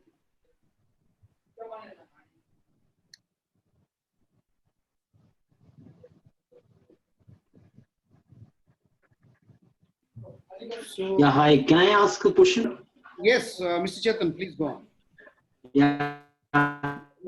Hi. Switch off your video because you. My name is Chetan. I am from. Yes, please ask. Yeah. I am from SCPL group, and I would like to ask a question on tourism. That what are the new efforts Vietnam is planning to do into boost tourism, both sides, from Vietnam into India and from India to Vietnam? Is there any new strategies? Okay. Thank you. So this discussion is more on textile and PPE, Pharma. So glad that you have asked, but I don't know whether if DCM permits, we will be doing a dedicated session on tourism in coming, maybe coming week. You will come to know about details about that and all the plans and programs that Vietnam is planning to again boost or restart tourism, reinitiate tourism between India and Vietnam and the world. So we'll come back to you about tourism more later, but if Mr. Bui or DCM would like to intervene here. Thank you. I'll be waiting for that. Sure, sure. We'll get back to you. Thank you. Hello. Yes, Mr. Dhanesh. Yeah, I have one query with related to medical devices. Along with, definitely share your profile. Do tell a bit about I am from Johari Digital Healthcare Limited, Jodhpur. We are into manufacturing of medical devices. So I just wanted to know what opportunities we have with respect to Vietnam. So what kind of market licensing and the how Vietnam is importing currently, how Vietnam is reacting to medical devices. So is it importing or there is a local manufacturing hub, or how your government is initiating, providing incentives or something kind of like this, some schemes for importing from India?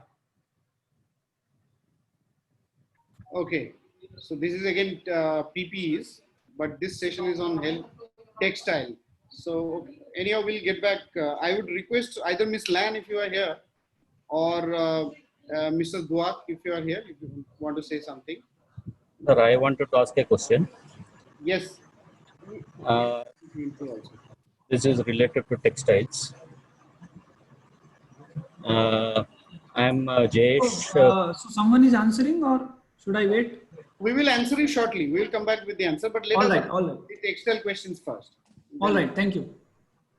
Yeah, I am Jayesh from Kirloskar Toyota Textile Machineries. We manufacture spinning machineries. I have a question to Mr. Juneja sir. That we see that Vietnam customers are not updating in their technology. They are still in the old technology of normal yarn manufacturing, and there is less improvement in going for sophisticated yarn like fancy yarns or our new mosaic yarns and all. So those type of manufacturing yarn technology they are not incorporating. What may be the reason? Any specific reason is there, Mr. Juneja sir? Yes, sir. I think Akram, maybe somebody from the Vietnam side has to reply for this. Hi. Yeah. I'm here. Yes, Okay, please. so I will try to explain regarding the spinning sector of Vietnam. There's a very big gap between some of the big one, either FDI company or local company, and the other. I mean, like there are a few big one and many small and small company. And with the small company mostly coming from the private sector, or some of the small company coming from China or surrounding country coming to invest in Vietnam, they have a limited financial resources. Or sometimes they still operate in the tradition kind of arrangement as a subcontractor for a bigger one, for some of the very basic yarn. So, I think, in my opinion, there are two issues involved here. So that is the reason why you see the situation when you come to Vietnam and going around, except for a few big ones really advanced with big capacity, variety of novelty yarn. Many others still doing very basic yarn and with the kind of social machinery system. And again, of course, recently with the change in the market, Vietnam want to move up in terms of the value added, higher quality, more value added product, and for sure looking for the opportunity to invest or to form some kind of joint venture with foreign company, so that they can shorten the gap from their capacity in terms of money, in terms of technology and people, so they can produce higher quality product. I think I do agree with what the ma'am has said. Definitely, India is a one country where spinning is mostly, you can say, at par. Maximum technology is already involved in spinning. So definitely Vietnam is following the path, means, but definitely there is a need to go for, because I understand when I went for in 2011-12 in Vietnam, they were still asking for the manual doping and all these things. But whereas now in India, around 100, near to 100% is the auto dopper, means where man is not required to take out the bobbin, etc. But definitely there is a gap in the technology, because India is much ahead of the technology as compared to the Vietnam. Definitely in spindles also, Vietnam is maybe near to 10 to 12 million spindle installation, whereas India is around 55 million spindle installation. And India is now going for 100% auto dopper, then compact spinning, then the fancy yarn and all these things. But definitely there is, what Madam has said, it required the investment, and they have to see into the investment as compared to the return on investment. So definitely Vietnam will follow, but it will take time, I think. Thank you. Okay, thank you, sir. So, any other? Hi, I have a question. Yes, Mr. I'm DJ Gohain from Textile Excellence. I would like to know what is the investment scenario in Vietnam for textile and apparel sector at this moment.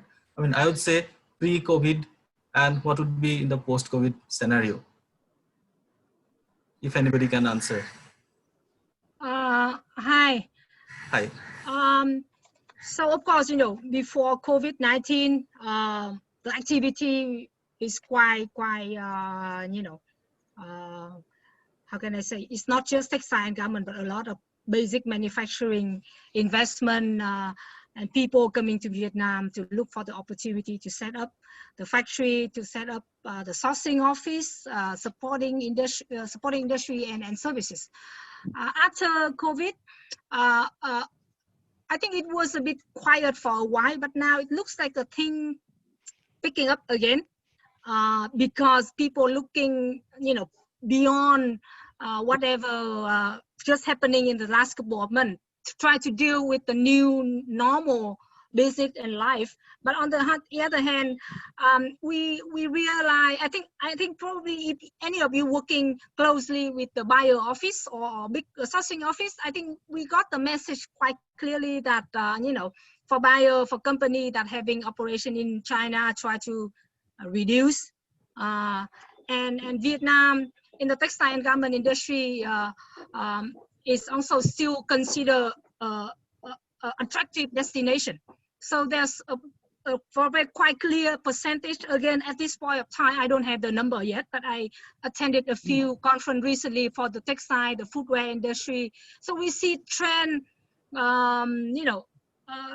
I said, I don't have really comparison figure, but I'm sure that there are continue more investor coming to Vietnam to look for opportunity to set up the factory for footwear, set up the factory for textile and garment manufacturing in Vietnam. And in fact, one of the evidence is very clear that, of course, there are some also other manufacturing industry, but for sure the rent price of those industrial park, especially industrial park with the water treatment and infrastructure well set up, increasing quite a lot in the last couple of months. Even everything like toward the end of the pipeline, everything was quiet because people buyer cutting down orders, but it's just temporary. Vietnam's still a sourcing destination for basic consumer product like textile, garment, footwear, that kind of thing. And especially, now we have the FTA between Vietnam and EU. Some item already become duty free from the 1st of August. So that is another incentive for people to move. And Vietnam is among some potential countries. Yeah. Thank you. Sure. Thank you. Any more? So, Ms. Yeah. Lam, if Yes, you I have a question. Mr. Parag Shah, okay, you want to ask, please. Yeah, this is Parag from Clothing Connection India. I basically represent a lot of textile mills in India for the requirements of the garment exporters and the buying houses in India and overseas also. Can you hear me? Yes, we can hear you. Please go on. Yeah.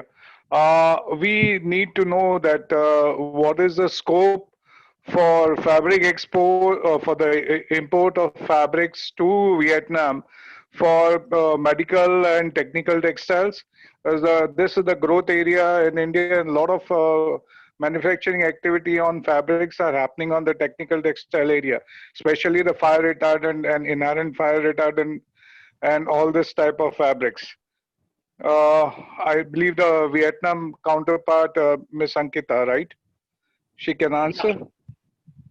Hi. Hi. Yes. So regarding the export and the import material between Vietnam and India, I don't think there's any big concern in terms of the custom and the duty. It's more about the geographic distance and the speed of service and communication. Of course, for many different reasons, China still have a big advantage over this issue. But regarding, especially recently with the COVID, many companies in Vietnam try to turn into PPE manufacturing. The demand for material, for technology in that kind of manufacturing, as a footwear, as a PPE garment, so on and so forth, become higher than before.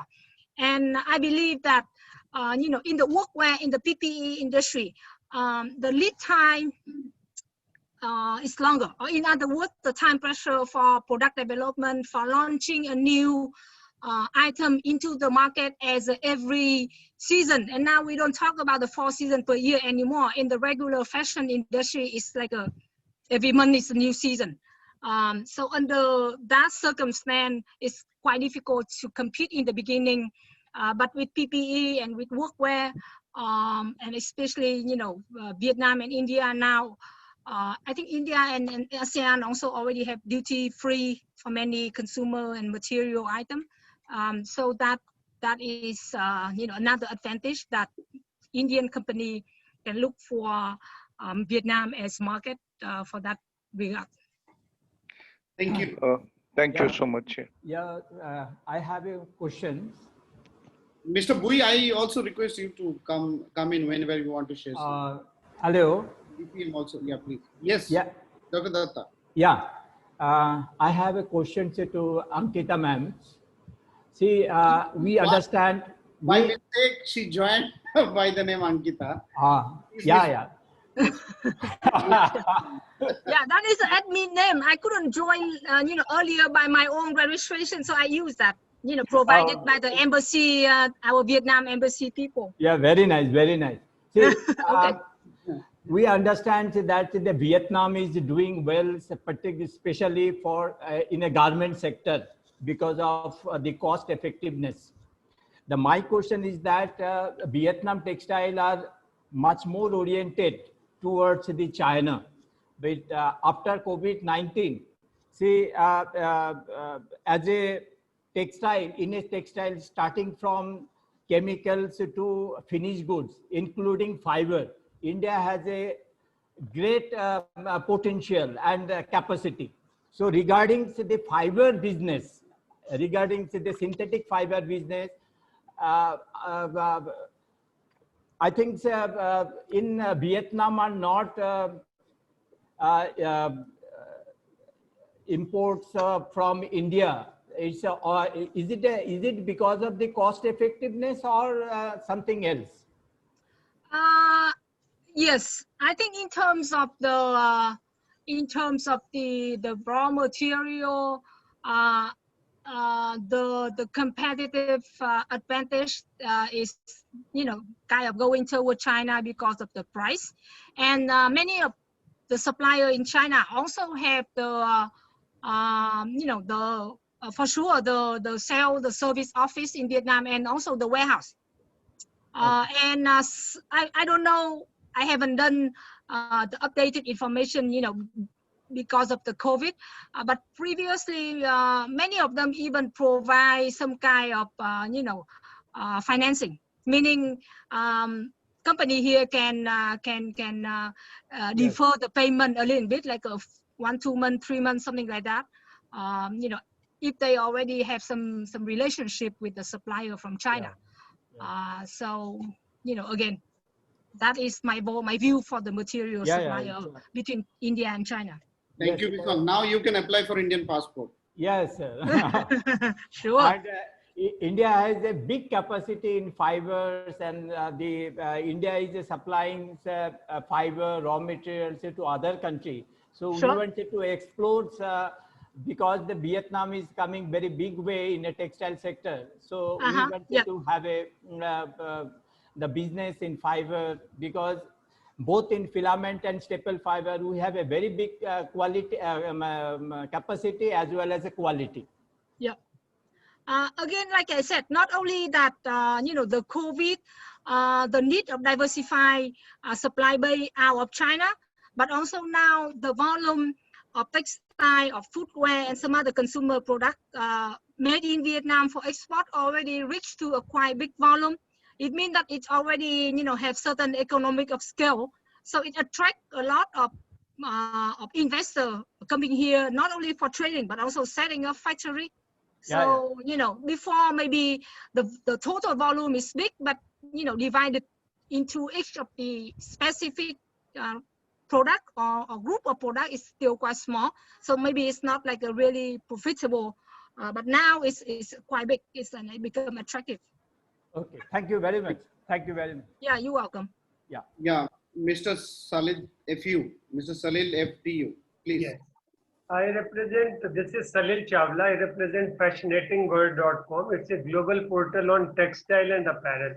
My question is to Vietnam authorities that as you are aware that post-COVID, most of the global supply chains are in the process of realignment and recalibration, you know, to new normal of the day. And most of the global companies or the countries, they have already gone into China plus one policy, you know. So as in Vietnam, what is your trade policy towards textile? Do you think for you also China plus one holds true? Thank you. Yes, you know, like I'm not sure if I understand your question very thoroughly, but you know, as a country and also at the wish and the target, Vietnam want to build a more vertical, like a real vertical sustainability supply chain from raw material to finished product. So the country, the association also try to encourage companies to come to invest and try to you know have a layout, a very clear strategy, and also recently the association suggests some kind of cluster area specialized for textile and women and garment, because textile, you know, is a environment concern, so it needs the coordination as investment between the government, the association, and whatever, you know, NGO and again the company involved. So that is quite clear for us, because you know, I think somebody from the MOIT mentioned in the beginning, only after the electricity and previously oil, textile and garment and footwear number 3 and number 4 as export, you know, earner for Vietnam. Thank you. Yeah. Many thanks. Okay, any question? Otherwise, we'll go to the final part. So thank you. Dinesh sir, you were saying that I need to sign up. Thank you, sir. Yeah, sure. Let me address the question of the gentleman who raised the modus operandi question of medical devices in Vietnam. Right. Clarify first of all that Vietnam and India and medical devices are exactly at the same proposition in percentile terms. We import 90% of medical devices, so does Vietnam. But India, in terms of numbers, you know, whole numbers as well as percentile, is definitely far bigger than Vietnam. So in order to export, you will have to first register yourself with the Ministry of Health over that, and then categorization of A, B, C, D. Now, A category represents the lowest risk, like cotton, like beds, like surgical gloves and things of that nature. So there, the validity of your registration is for 5 years. B, C, D are relatively high risk, and D is, of course, extremely high risk. There, although the registration is lifetime, but you will have to undergo inspection. First of all, you have to have GMP certificate like pharmaceuticals, right? Then you have to have, or you alternatively CPP, Certificate of Pharmaceutical Production, which is approved by EU or US or whatever. So you need to have that. And then they will come for inspection if the need be. If you're approved by Europe and US, Japan or Korea or something like that, no problem. Otherwise, they'll come for inspection and then only approve of you. Then there's variety. B, C, D, they'll take a longer time. A gets approved immediately. And lastly, very importantly, you have to have either a local office there in Vietnam or you have to have a local partner. And the consumers of your medical devices are going to be hospitals, government-owned, private-owned, joint ventures, and institutions. This is broadly and briefly the way forward for your medical devices exports to Vietnam. Thank you. Yeah, thank you so much. One supplement to what you added. So this is something you gave me the fair idea about the registration process. I just wanted to know the Vietnam side of it. How import is there an import duty, or how that is beneficial for an Indian company to export the medical devices to Vietnam? I'll answer that unless somebody from Vietnam can answer that. Yeah. It's a very tricky question, I can tell you that. Ms. Lan, would you like to say anything? Yeah, sure. I'm here. Okay, so I am. Here's the thing: the PPE, if you look at it, the PPE equipment has something to do with the COVID-19. But otherwise, the Vietnam government have the policy to support the medical and healthcare policy very clear, and that happened way before that COVID-19. By put away forward the tax incentive for investor, I'm not talking about Indian, because of specific country, they may have specific arrangement, you see, but in general, for investor looking to open private hospital or clinic in Vietnam, the incentive give investor 100% tax exemption status for 4 years. For 4 years for door in operation, I'm talking about private hospitals, and 50% of the tax discount, for the next 9 years. So I think it's very attractive. I'm not to allow for all the new healthcare provider in the country. And if you go further, then whoever, I think that I believe there are many Indian investors have been doing, have a long time relationship working with Vietnam. Like me, I have a long relationship working with India. We do know that on the medical equipment and medicine are exempted from tax. So that is the support from the government, which I think is very interesting for investor from India to have a look at it. Like when you, and it very much depends when you go down to the project, you may have the land, the land rent, the lease free or maybe discounted, and it really go to case basis, depends on your project. And I would advise you, we have to contact our embassy in India and the Trade Department. I saw that the consultant, Mr. Bùi Trung Thướng, he put on the contact number and email here, so you can write to them. And when you have a specific questions or you have a specific need, right. Then they can answer you collectively. Yeah. Right. Thank you so much, Slan. With this, I think we have come to the end of the program today. We had a lot of discussions, a lot of presentations and question answer. This is not the end. This is just the beginning, post-COVID, in fact, and I'm really thankful that embassy is really active. And I have not seen any dynamic embassy like and officials like the Vietnamese one that we have in the country, and they are really doing wonderful. And I think we have a lot to explore. This is in the Vietnam Business Forum 2020. This is the beginning and the first of the series that we will do. With this, I want to request our Deputy Chief of Mission of the Embassy of the Socialist Republic of Vietnam, Dr. Thanh Hai Do, to kindly deliver the word of thanks. Many thanks, Akram, and very good morning to all. And actually, I have to say at the beginning that I'm not the expert in textile and healthcare, but I have learned a lot from that, and especially, I'm very happy that our initiative and the event gather a lot of interest, and also happy, very delighted to see how the people involved in discussion and sharing. And I keep following, the chat box, and to see many companies posted the information here.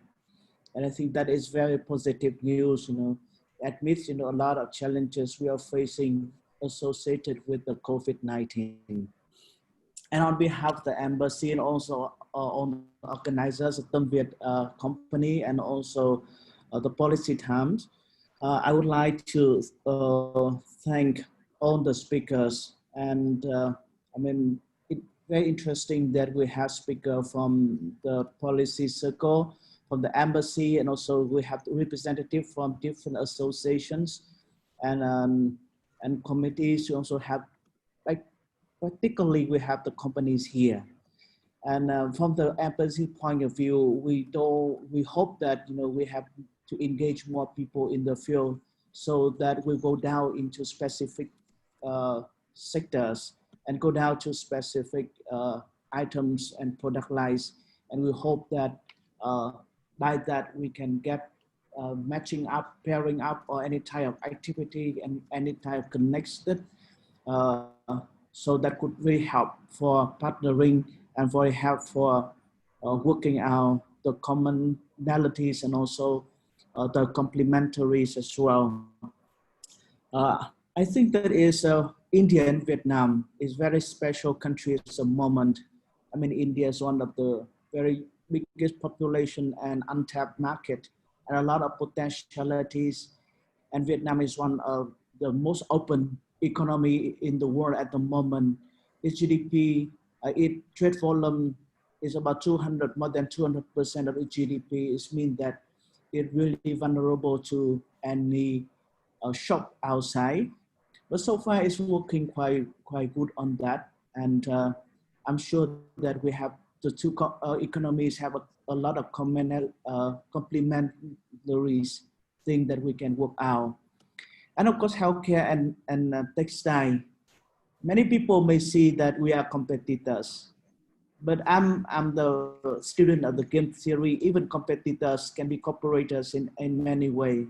That, you know, they can work, you know, to hold out to make the share of the market. They can help each other and they prevent other.